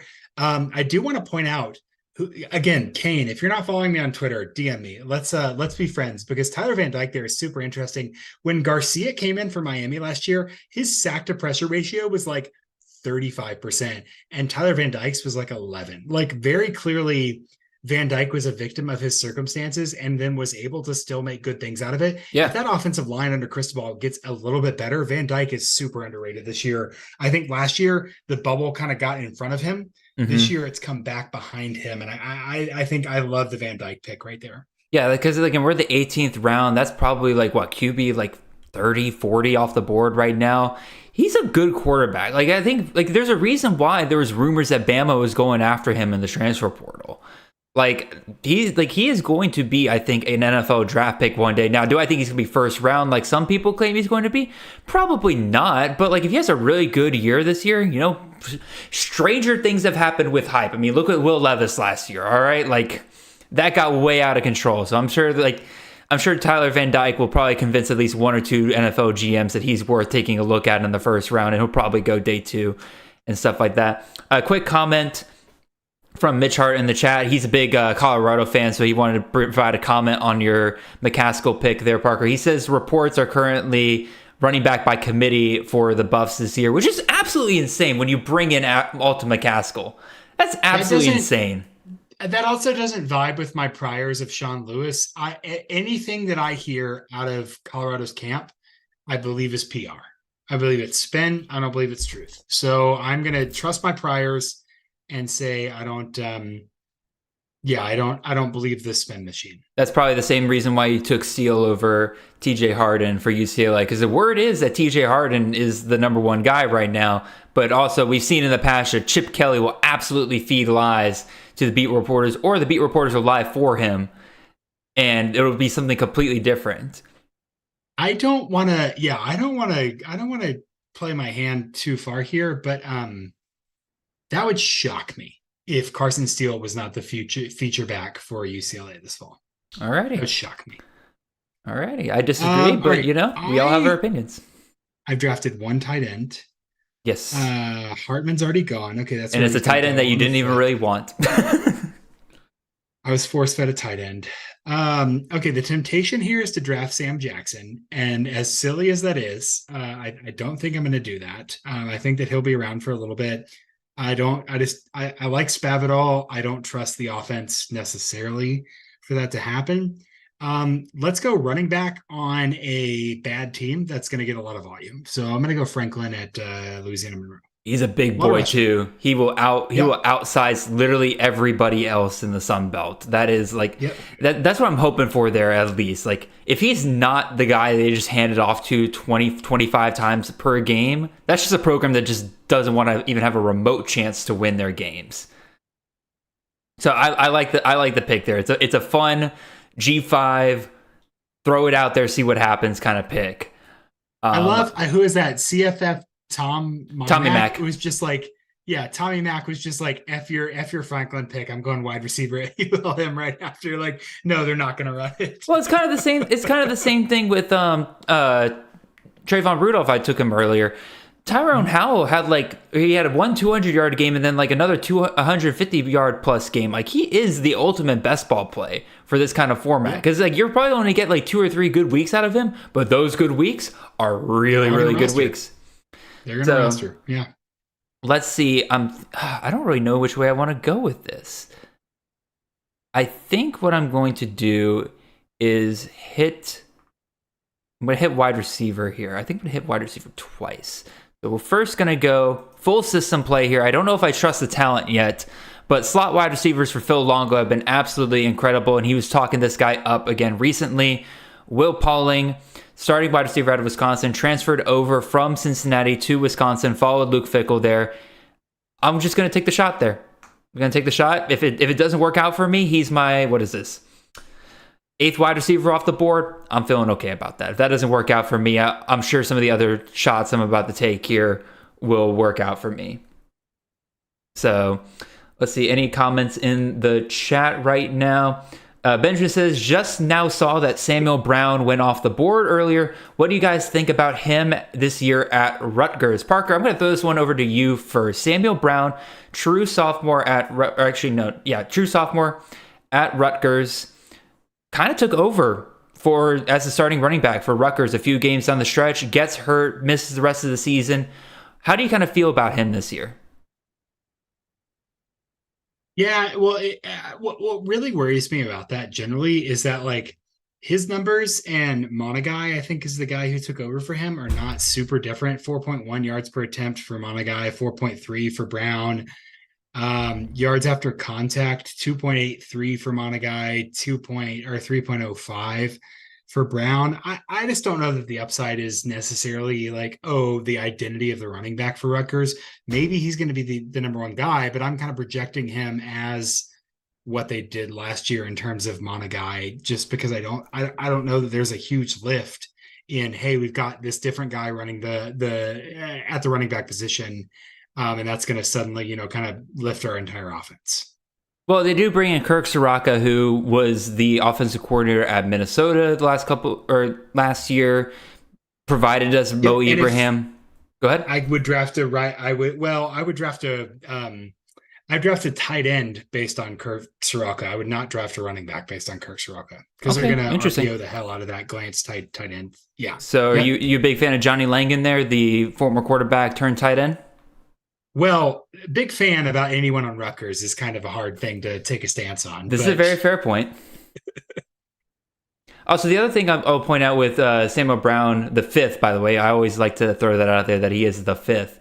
And then Monangai is that Samuel Brown is over 6'4", like he's 4 inches taller than Monangai and outweighs him by about 10 pounds. So he's got a really, really good size for him. If they do want to kind of give him that load, they can. Because looking at his carries last year, his last 3 games before he got hurt, 15 carries, 16 carries, and 28 carries.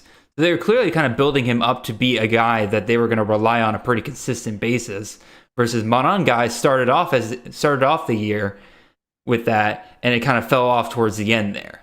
So I kind of like him. And how much of that, but what's hard with like a bad football team is like how much of that is them changing their design or finding new guys, more so like desperation and just trying to make something work at the end of the season. Like it's a hard thing to parse out, right?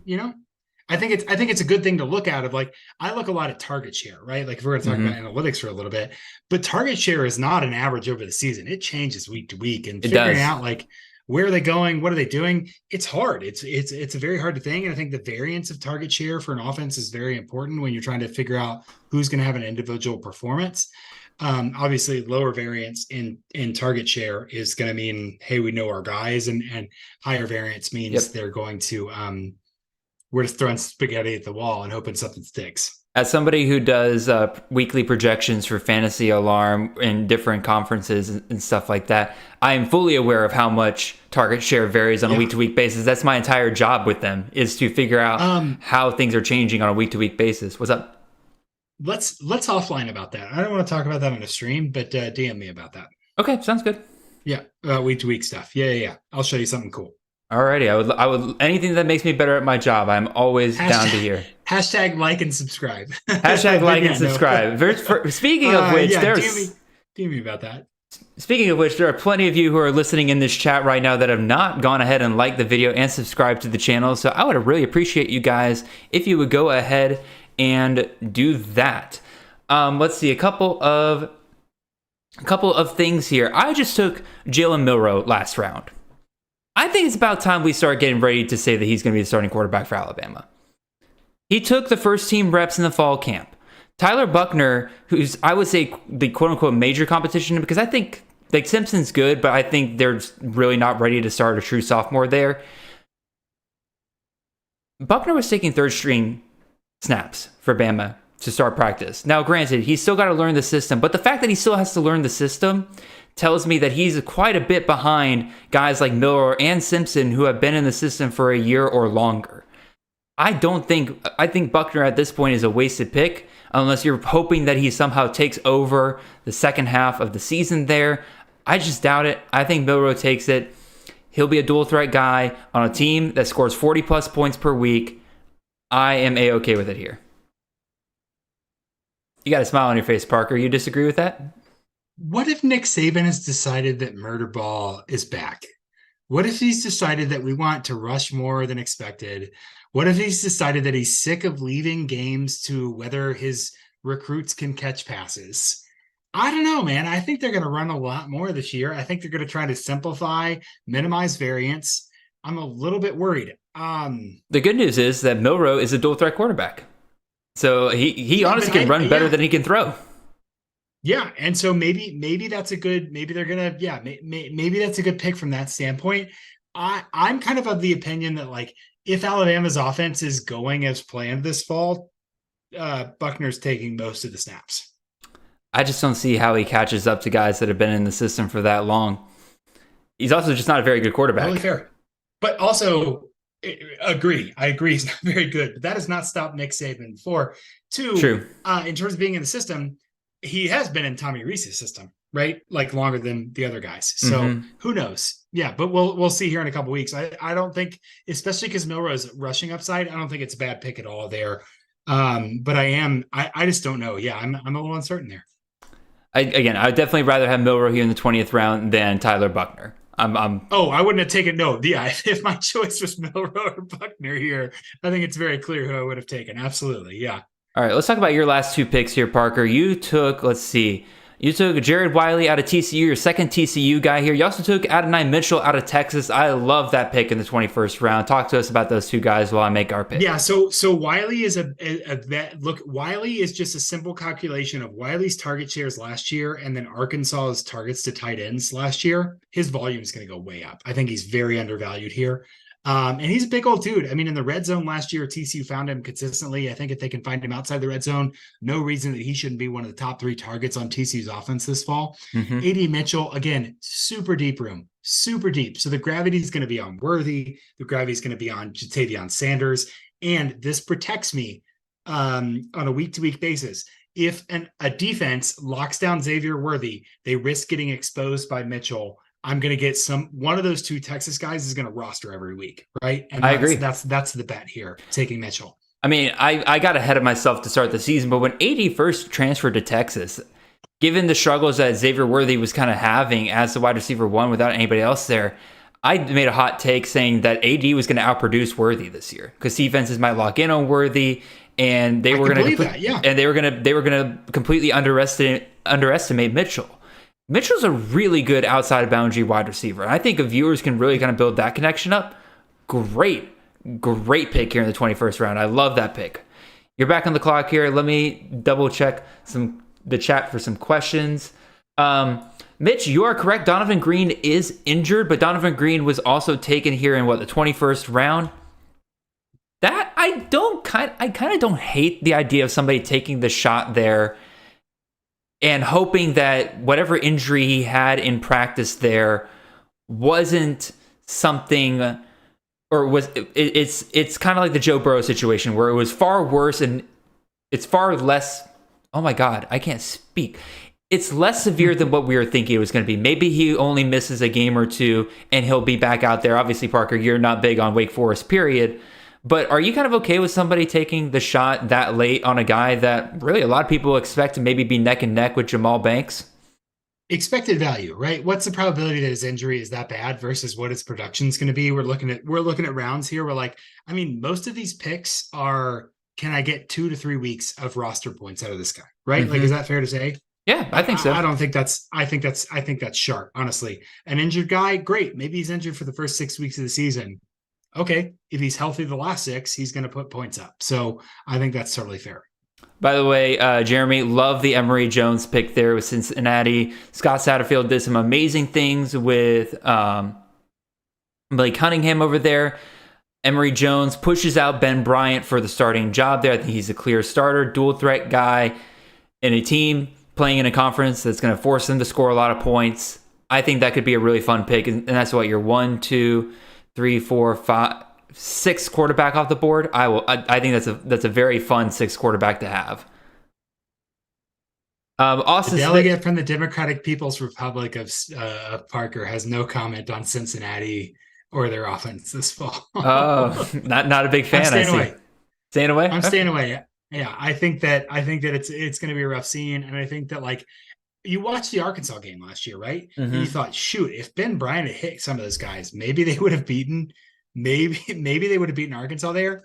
I don't know that Emory Jones and accuracy are the things that I'm like most excited about. We'll see. Fair point. We'll see what Sack can do. I'm back on the clock again. All right, let's see. It gets weird because ADP bounds get way wider for me here. I want upside. Oops. Honestly, don't know. I might have a little decision paralysis here. All right, let's just see. Maybe he's the starter. Maybe they run mesh a ton. Maybe he throws the ball a ton. I don't know. Is that the first UCLA quarterback off the board? I was under the impression it was. I hope it is. But it's definitely pricing in the, I'm looking right now, it's definitely pricing in the uncertainty that he is the starter. Because I don't know. I legitimately am not 100% sure. I have not heard good things with Colin Schley out of UCLA. I know. Maybe I made a bad pick. Maybe I should have just taken Moore there. I don't know. I would say, because it sounds like it's between Ethan Garbers and Moore. I would take Ethan Garbers out of all of them right now. I would almost let the kid cook. Well, let's rephrase that. You're talking about who would I pick in a draft to get the most points? I'm saying if I was the coach of the team, it's like, why would you not just see what you have in Moore, right? I don't know. Maybe not, but like, again, I think Ethan Garbers, like, you want to still kind of protect. I say protect is probably not the right word there. Also, I should get off UCLA guys. Otherwise, I'm going to start picking up UCLA guys out the wazoo. You know what? Let's see, running back, wide receiver. Probably should take a running back here. Screw it. He's probably the only good player on. You know what? I can grab him later because nobody else is really drafting him. But I'll take Cam Porter. Again, two running backs right there that are on really bad teams, but they're also the only probably good players that those teams have. And especially in Porter's case, they got an interim head coach that probably doesn't have time to put together any actual offensive scheme there. So their plan is going to be, hey, let's hand it off to Porter as many times as possible because he's clearly the best player that we have. Yeah. So, it's not exactly hand the ball to Emmett, pitch the ball to Emmett, throw the ball to Emmett, but it is going to be a lot of volume, right? It is going to be a lot of volume. Also, again, going back to UCLA, again, I think you got to protect the guys you have there because you don't like the idea of just handing it to the 5-star guy, but also that's kind of the whole thing with the NIL rumors right now that like Dante Moore is not happy with. I don't know if it's he's not happy about the fact that he has to start in order to get the NIL money, or they're like it wasn't as much. There's a lot of rumors floating around out there, but you who you're talking to at UCLA, let's offline that. I'm very interested in that as well. Oh no, I've just been going by the beat reporters and everything. They've been pretty. No, you're right. That's what I mean. Not like inside info. I'm just saying like I have a different perception, and that I'm by no means am I right or you right or whatever. Mm-hmm. I'm just interested in where it's coming from because those are two places where it's like, oh, we're pretty different on what's going to happen there. Mm-hmm. So I'm interested in that. Yeah. Yeah, I've been kind of following around the 247 guys for the most part and everything like that. So that's what. Well, I said he's probably not coming off the board anytime soon, but there goes Kendall Milton. I am huge on Kendall Milton this year. Again, it's going to be mostly by committee and everything, but the guy I have at Georgia, an actual inside info there, says that when Kendall is healthy, there's clear separation between him and the rest of that running back room right now. It's just all about keeping those hammies healthy. Yep. I also took one of my favorite late round guys to throw a shot at. Dorian Singer goes off so early in these drafts, but man, I'll take Brennan Price here this late every single time. Had a really good connection with Caleb Williams to finish last year. I feel pretty good about taking that shot here this late. Parker, you are on the clock here. Which way are you going, buddy? I'm looking. I'm thinking. Hold on. Let me see. What time do I have? Okay, I got 30 seconds. I'm going to be good here. Also, he says that I better hope that Cam Porter scores Northwestern's one touchdown every week. You're not wrong. That's very funny. You are not wrong. Okay, the noise. Holy cow! I gotta mute this tab. The noise is very, very nerve-wracking there. Oh, for the draft, yeah. Just hit the three buttons in the top right. Go to general, and you can hit the draft room volume right there. Perfect. I'm gonna do that. It's very stressful. It's like I know I have short time. Don't. Oh, does it do the countdown noise still? Like it's like bing, bing. Yeah. I muted the draft rooms a long time ago. Ah, perfect. There we go. Okay, and I will say, it's gonna keep my blood pressure low. The noises that they make aren't even as bad as like how Fantrax used to be. Every time that you were on the clock, it would be like an air horn. And it was so loud every single time. Okay, I remember that. So I did a pretty intense fantasy baseball league, and we tried to switch to Fantrax in like 2013. And this is not to disparage Fantrax, but like they had something wrong. And in like the 33rd round of our draft, it broke. And we had, and it was a sizable sum of money that was in the league or whatever. And I had to go by hand and like record all the picks and screenshot and verify because there was a lot, there's a lot of heightened emotions about that. And I was like, I haven't done anything wrong here. Like the room kind of broke on us, but yeah, I remember the foghorn or whatever it was to tell you that we were on the clock. So you took Anthony Grant there. Obviously, he comes back from his temporary suspension this offseason. I'm glad to see that's out of the way. But I've heard, I've been reading a little bit out of Nebraska, and while Anthony Grant obviously started off the year really, really well for Nebraska last year, Gabe Ervin is somebody that has started kind of picking up some buzz over there as a potential guy that could overtake him. Are you worried about that at all, Parker, or? No, when I'm looking at Rule, I'm specifically thinking about like coming in year one and kind of figuring out like who you have. And he's a guy that like historically lead to kind of two things. One, brand new dude that I don't know anything about, or established dude who has shown me something. And so that's where I would plug Grant in is like, hey, you've shown me something. I know I can rely on you. And so that's it. Again, we're in the 24th round. Like, it's not like, huge, decisive, declarative statements about guys individually, but just saying, I think that he's going to make some, I think that he's going to make some moves here. No, yeah. Take the shot. I just talked through my pick, but I'm okay with Drew Alar. He was on my queue anyway, but somebody who like, look, if it goes right, if it goes right for Penn State, Drew Alar at 25 is at the 25th pick is a huge steal. So I'm okay with that. I like that quite a bit. Again, I talked about earlier, there being value in guys that you know are going to get 20, 23 fantasy points per week, even in a best ball format. Because if you take a bunch of upside guys and they all bottom out the same week, that's going to be rough for you. Yep. But if you have a guy that you know for a fact is going to get you 20, 23 fantasy points every single week, it's a nice safe floor for you. I think Aller is going to be one of those guys. Do I think he's a guy with, 35, 40 point upside on any given week? Heck no, that's just not his game. But Penn State's going to score a ton. They're going to dominate most of their schedule outside of Michigan and Ohio State. Yep. It wouldn't surprise me if Alar went like 25 to 27 every week, like a very narrow window of points. Yeah. But there's a ton of value there. Just took my third tight end off the board here. Brevin Spanford, 60 targets last year. You were talking about it, Parker, with Kirk Soraka. Tons of play action to the tight end. I think they're going to do that a little bit more this year as well. They plan on passing more at Minnesota than they've had the past couple of years. They're not going to be quite the murder ball team that they have been. I think Spanford will be a pretty big part of that, along with Elijah Spencer, the transfer out of Charlotte. I'm a big fan of his going into this year. Let's see. Don't hate that at all, especially because he has a proven record of being a high volume target. So yeah, I love that. And I took Bowers earlier, but like Spanford honestly provides the floor that if Bowers has a week where he just completely disappears because he just does that sometimes, I think Spanford will be more than adequate for me on those weeks. It's coming back to me here. Been a while since I've only taken 4 quarterbacks so far. This is going to be interesting. I think I'm going to take man. Now that we're like fully in the draft, we'll take your pick first. Sorry. Yeah, no good. You're good. I think I'm going to take a upside. Actually, let me check my bye weeks first. That is a mistake I have made in the past in best balls.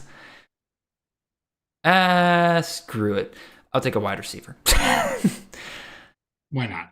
Why not? Life is for the living, right? Life is for the living. Also a very fun wide receiver. Like if that goes well, then we have a G5 team whose over under this season is like 4.5, who's actually pretty freaking good. Yeah, love that. Love that. Love the vote with your heart. Somebody's I was gonna say somebody's got to take targets away from Torrey Horton this year, because if Colorado State's gonna be better this year, somebody's gonna step up. I think it'll be Ross Simmons. Anyway, you're saying? I'm shocked.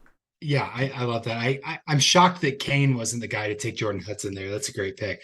J.H. Petkoff, yeah, great pick for Hudson there. I think he'll be a feature receiver. What is your mix of QB, wide receiver, running back, tight end? So like I'm doing a bunch of work. I know about like NFL and like best ball there. I haven't really done anything with college on the kind of the fantasy side, except for, some graphs here and there and some numbers that I've put together. What is your like ideal mix of the quarterback, running back, wide receiver, tight end? My ideal mix, I usually do 30-round drafts for the most part. I typically do anywhere from 5 to 6 quarterbacks. I'm probably going to go 6 in this one because I'm probably going to take shots on 2 more quarterbacks by the end of this draft. Usually I kind of split running backs and wide receivers evenly. If I have lean towards one or the other, I'm probably going to have a little bit more wide receivers than running backs. So like maybe 9 running backs, 11 wide receivers. Because again, we talked about earlier, wide receivers, the variance is just so great that it's worth having more guys to just kind of throw at the wall each week and stick and see what happens. Versus like running backs, I get my top guys, and then the guys you're typically taking in like this range are part of committees. You're taking shots on like, okay, maybe a guy gets injured here and my guy becomes the featured back. So I load up on those guys relatively early, and then I don't like taking guys in this range typically unless I see like a clear value like Kendall Milton or another guy I might take here in a little bit. And then I try to do 3 to 4 tight ends. Typically I land on the 4 side of things. Interesting. But that is totally based on gut. I have not done any like true dive into what is the actual optimal way of doing this. I think it might be something I do next year because I've done a ton of best ball drafts this offseason. And so I'm going to probably put all of those together and see after the season who did well with what breakdown. Add that to the long conversation of things we're going to talk about in the DMs. Yeah. Because I'm looking at like quarterbacks, right? And it's like, okay, provided they're healthy, which again is a gambit in college football. But like, okay, I've got Nix, I've got Rourke, I've got Bren. Do I really need a lot more than that in terms of quarterback there? Probably not. Like those guys are going to be fine. So like I'm at 6 right now. I took a flyer on Alar. But I'm like, what's the probability Alar or she or McCall is going to be better than my top 3?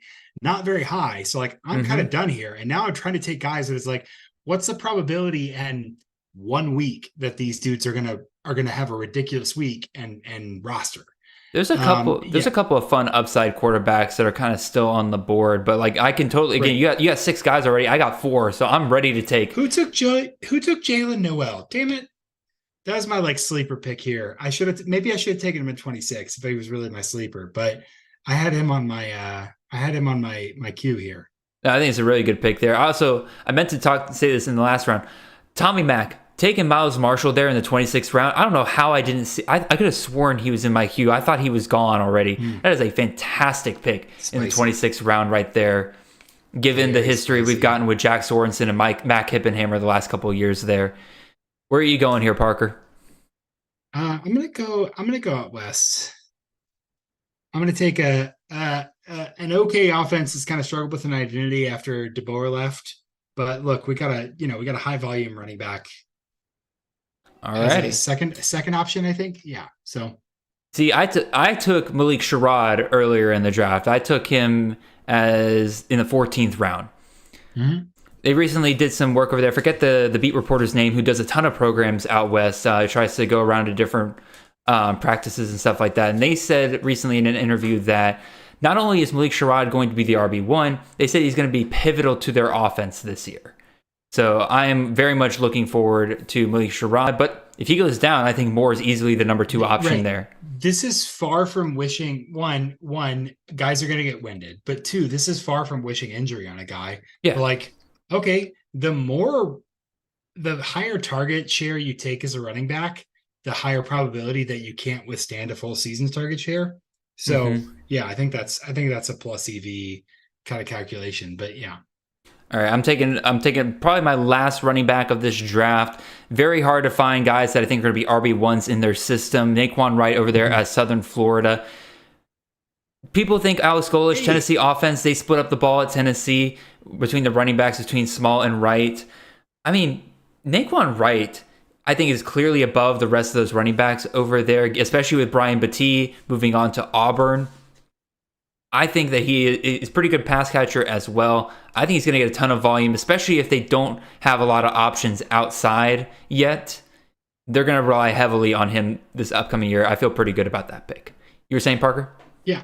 Well, I was going to say, like, USF, what's really interesting there is, like, their offense last year was fine. It was very good, actually. Their defense was so bad. And so, like, last year, if I'm heading into the last season, I'm thinking, okay, their defense is just rock bottom. Their offense is going to have to pass a ton to keep up with it. But this year, it's like, hey, maybe their offense is going to be, maybe their defense is not going to be as bad. Maybe they take a step forward there with some of their returning production. Maybe the running backs get a little more play. So I like that, not just from a distribution standpoint, but from like a game state standpoint. I think is really good too. All right, quick question for Reuben Owens, talking about winging a prayer. Reuben Owens is winging a prayer there. I like that.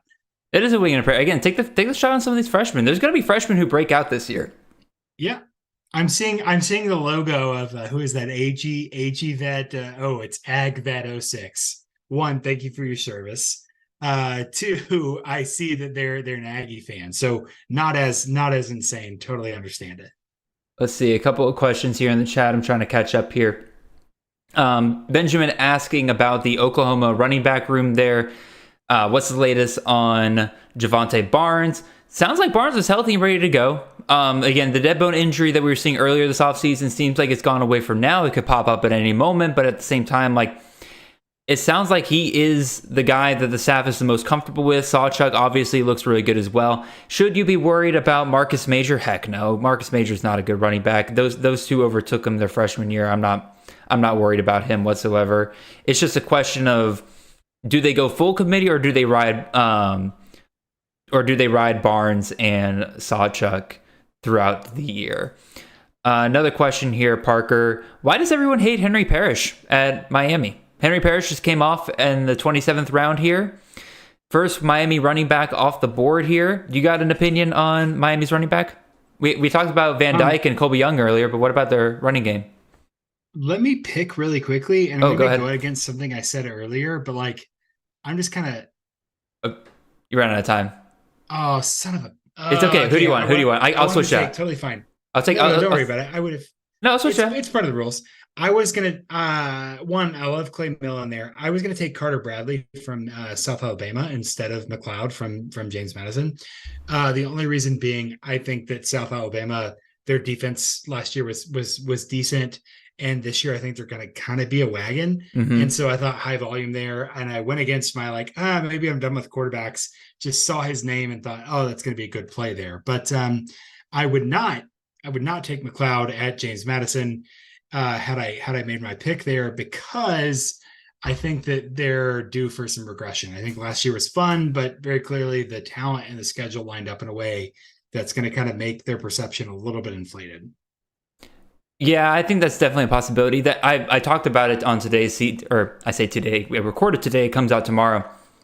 One of the programs that I have my eye on the most this offseason or this fall is James Madison, because it feels like just nothing is settled there. Not the quarterback, not the running back, not the wide receivers.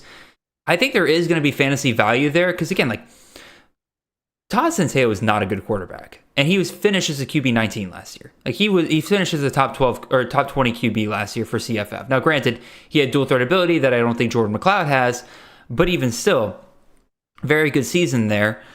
And then Chris Thornton, top 30 wide receiver there. If he could score a couple more touchdowns, he probably would have been a guy that you're fighting in the top 15 for last year. And then Percy Agiobise was a guy that was on pace for a running back 40 season before he got hurt for a couple of games. So I think there'll be some value there this year, but I do agree with you that there's probably going to be some regression there. You just ran out of time again, Parker. Who do you want? Sorry, I thought you knew you were on the clock. Son of a gun. I'm so sorry. No, you're good. I'll throw it back. Again. What happened there? Here. Interesting. I threw it back to you. I was looking, honestly, I was trying to look up something and be a little bit sneaky there and just totally botch that. So instead of McLeod for a second time, I would love Richardson at UCF. All right, there you go. There you go. Again, a fun little PPR guy. Did I say it right? Yep. PPR guy? Yeah, I'm down with that. Reception out of the backfield. Yep, absolutely. All right, let's see. I think I'm going to take another upside guy here. This is going to be the team where, like, I'm going to take two guys here who are probably going to start the season but may not finish the season. It could absolutely blow up my face, or they could keep their jobs for the entire season in great CFF systems if they're able to get going in year one, and could be a ton of fun. But we'll see. We will definitely see. I also probably need to take another tight end at some point. You know what? Actually, I'm going to stick with my 3 tight ends. Unless another one of my guys that I like gets taken here, I think I'm going to stick with 3 tight ends. I feel pretty good about Bowers, DMR, and Brevin Spanford. I'm worried about Bowers in terms of usage. Like his efficiency was so high on a per play basis, but they used him so little. And as they use him more, like, that's going to come down. So I'm interested to see kind of what Georgia does. One with Bobo. So like if it was just Monken, I'd be a little more excited. But like it's Bobo and they're going to use him more. I don't know. I don't know what his efficiency numbers are going to look like. I think Georgia's going to be fine for the most part. Georgia now has so big picture, yeah. Well, I'm talking about their but in terms of like their offense and everything, like I think they're going to run a lot of the same of what they did with Monken last year. It's kind of the same thing that Alabama has, where when they bring in an offensive coordinator at Alabama, they don't bring them in to run their system. They bring them in to run Bama's system. I think Georgia now has that with Todd Monken coming in and basically changing the entire way that Georgia thinks about offense moving forward. There's a reason why they hired from within last year. If it wasn't going to be Bobo, it was going to be Buster Faulkner, who is now the offensive coordinator at Georgia Tech. He was in line to probably take over from Monken as well. So I feel... Don't you know the Georgia Tech boosters are talking about how they took Georgia's offensive coordinator hire?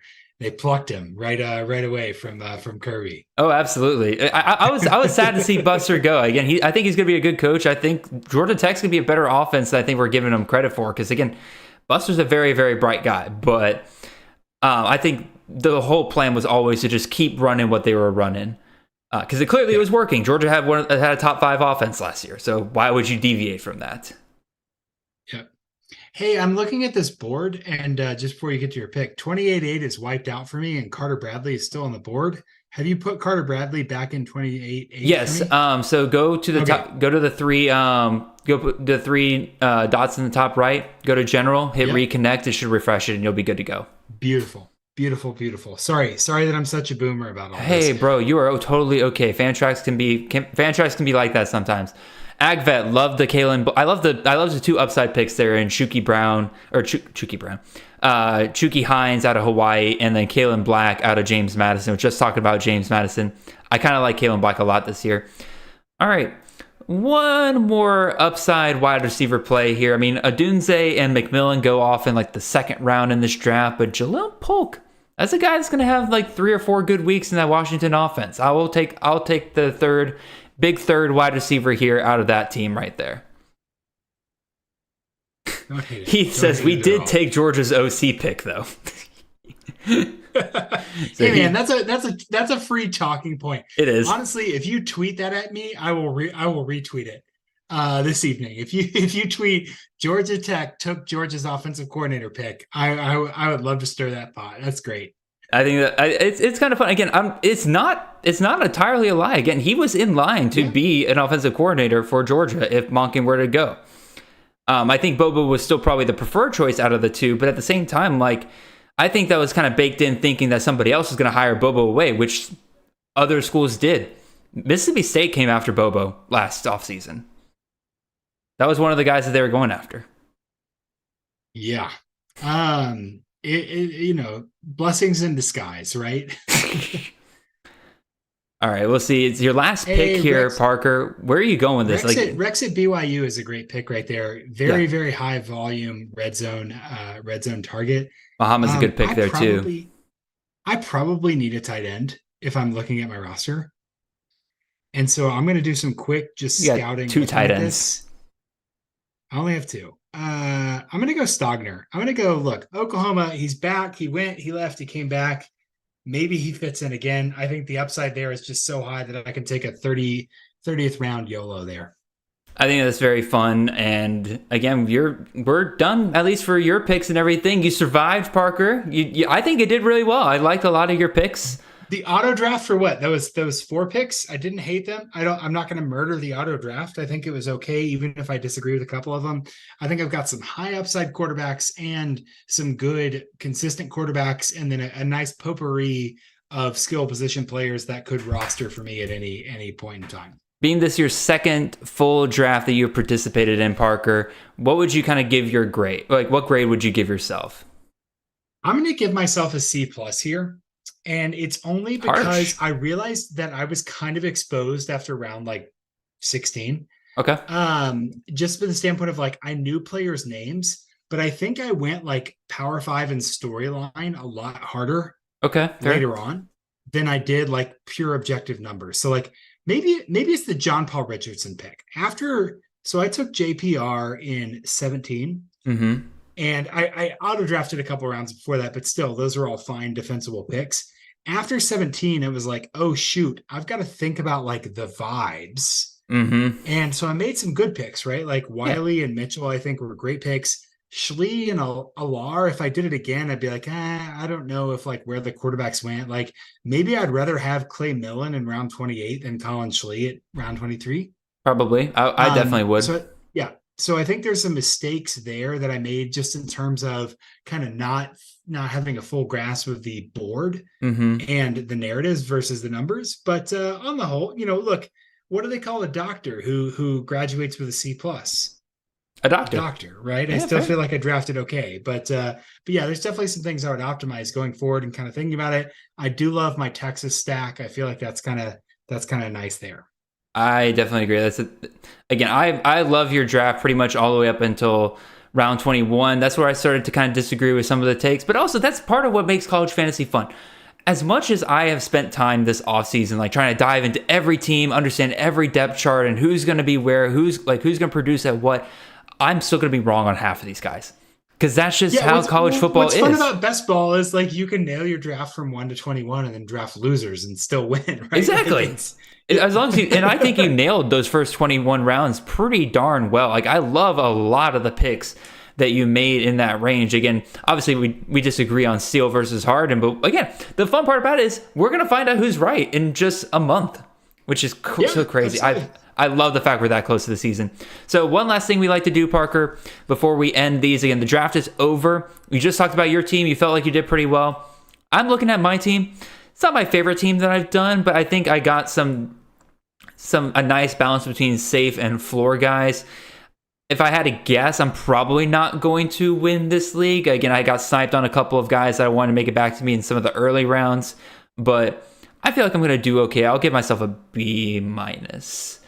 Definitely not, again, B is kind of my average where I'm like, okay, I feel this is like exactly the kind of team I typically draft. I feel like I went below average on this one a little bit. So B- for me there, but I'm also not as harsh of a grader as you are on yourself, Parker. But anyway, the last thing we like to do here is kind of look at what's left in the draft in terms of quarterbacks, running backs, wide receivers, and tight ends, guys that you're kind of surprised nobody took the shot on. Again, it's 30 rounds. It's a pretty deep draft here. Who are some quarterbacks that you were like, I'm kind of surprised nobody took a shot here? Okay, the Twitter jokester in me wants to say Hunter Deckers because that's very funny and topical right now. But like, okay, Connor Wegman, Carson Beck, I think are two that stand out to me immediately as like high volume SEC quarterbacks who are probably going to be pretty good this year. One sleeper that like, if this was a 32 round draft, I can guarantee that Alan Bowman would have been on my team. The reports coming out of Stillwater for him are like, maybe this is going to work okay, generally. And so he's a guy that I thought, maybe he would have been in there. I'm just looking at who's left. He wouldn't surprise me if he was a guy that did okay and actually ended up being like a top 40 QB in CFF this year. But I think that's kind of his ceiling, really.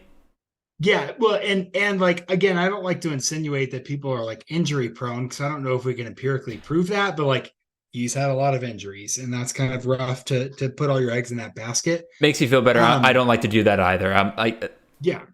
So a couple of other guys that go ahead. Oh, I was going to say other guys that like I would have drafted if I had not heard news this week. So just talking about like being plugged in and kind of understanding what's going on is like Jarrell Brock, I think, would have gotten a ton of play, except he hasn't been practicing. Yep. And so that's and may really not play at all this year if the rumors are to be believed.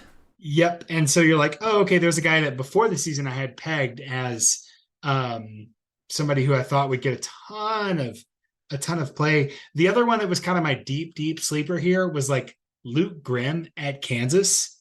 Legitimately, I like it. A high volume play. They found him in the red zone.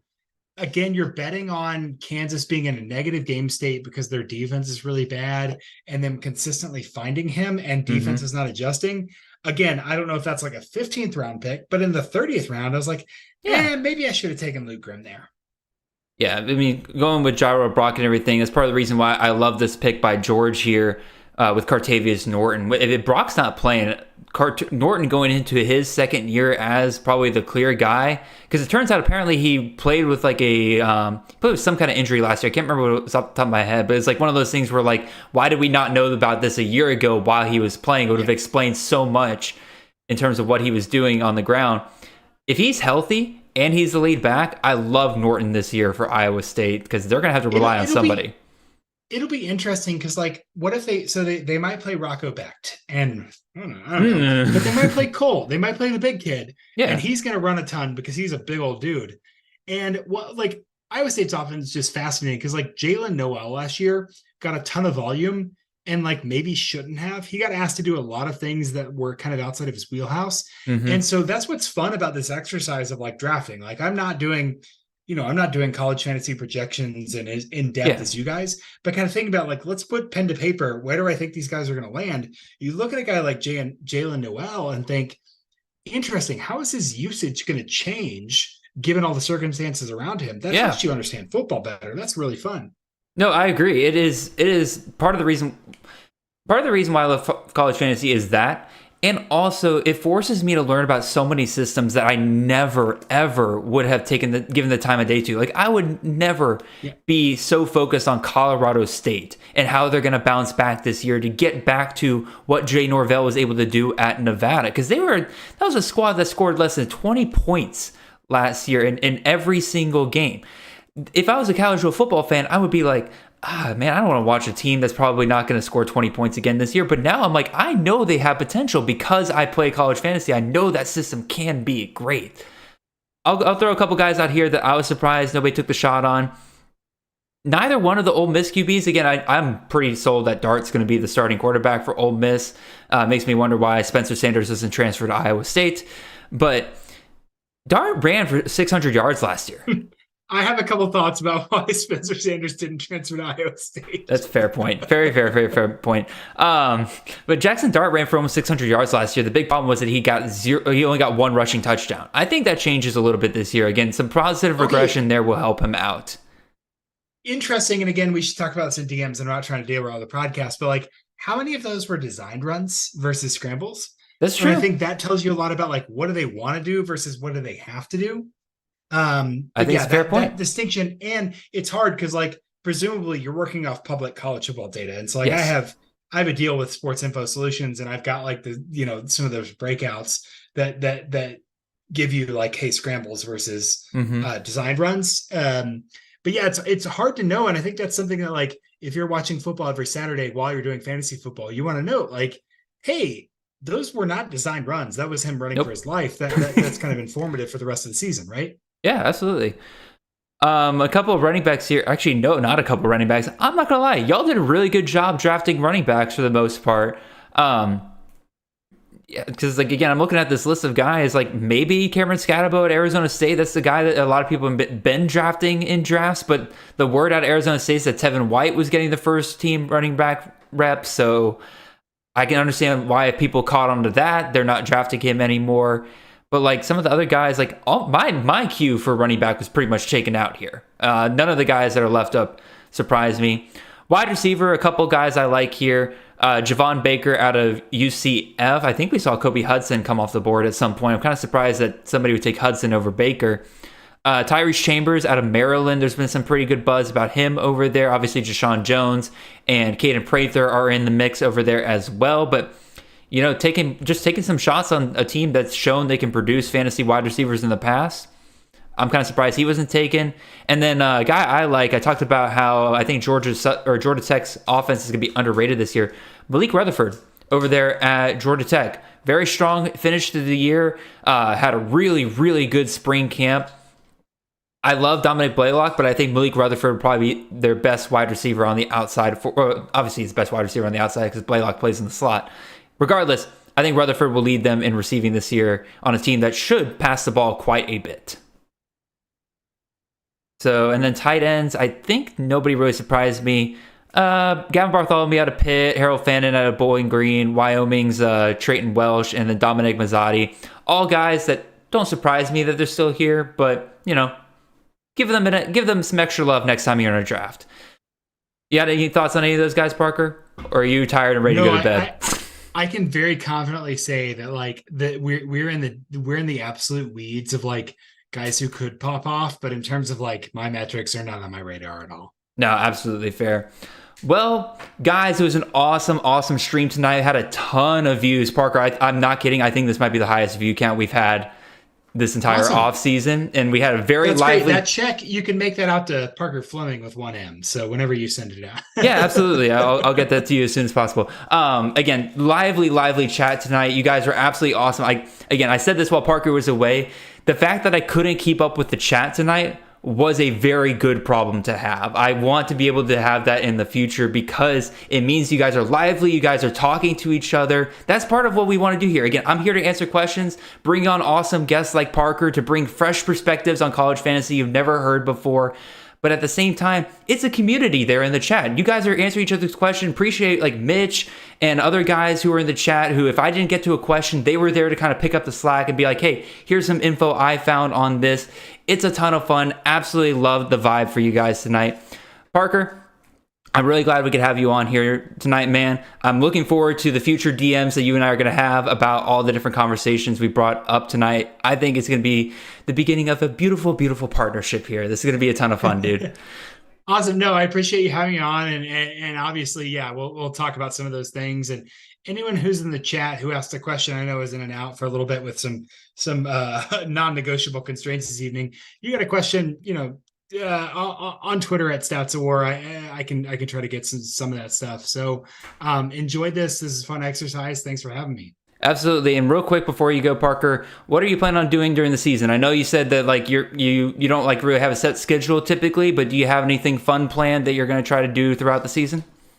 Yeah. So at this point, I am going to do nothing like new. Not that I've peaked, and who knows what my interest will come up, 2 weeks before the schedule. But generally, like Tuesday mornings will be kind of advanced stats previews, which are those kind of cards. Mm-hmm. And as I mentioned earlier, I've got a partnership with Sports Info Solutions for some charted data, so I can do some player level stuff. And I'm experimenting a little bit with how to do that better. And maybe a little more systematically that can get some of that interesting info out there as well. So all that'll be on Twitter and CFB-graphs.com. That's where a lot of my college football stuff will be this fall. I'm really excited about the Purple Theory podcast is kind of pivoting to not TCU coverage, but entire Big 12 coverage. Awesome. And so my co-host Grant is super smart about football as well. Really fun time. So check that out as well. Yeah, absolutely. Go check out his content on the podcast. I have a link down in the description for CFB-graphs.com. You guys should absolutely go on there and play around with it. It is a great resource if you're trying to dig into some of the advanced metrics for college football that you really can't find anywhere else. That's, again, part of the reason why I love Parker and his work. So, again, Parker, is an absolute blast having you on tonight. Everyone in the chat, really love you guys. It was awesome tonight. But for now, Oh, I should probably make this clear. We will not have a live draft stream next week. I will be in Canton, Ohio for the Fantasy Football Expo, where we will be doing the Kings Classic Live CFF Draft in the Pro Football Hall of Fame. So it'll be live on Saturday morning at 11 a.m., hosted by John Lobb and Matt Hicks over there at the Rookie Big Board. Make sure you check that out. That is your homework next weekend. Don't watch this live draft. Go watch the Kings Classic Draft. Let's break the record on our views this year. This is going to be great. But until then, really appreciate you guys for listening. Parker, you're awesome as always. But until then, hope you guys have a wonderful 2 weeks. I'll see you guys then. See y'all.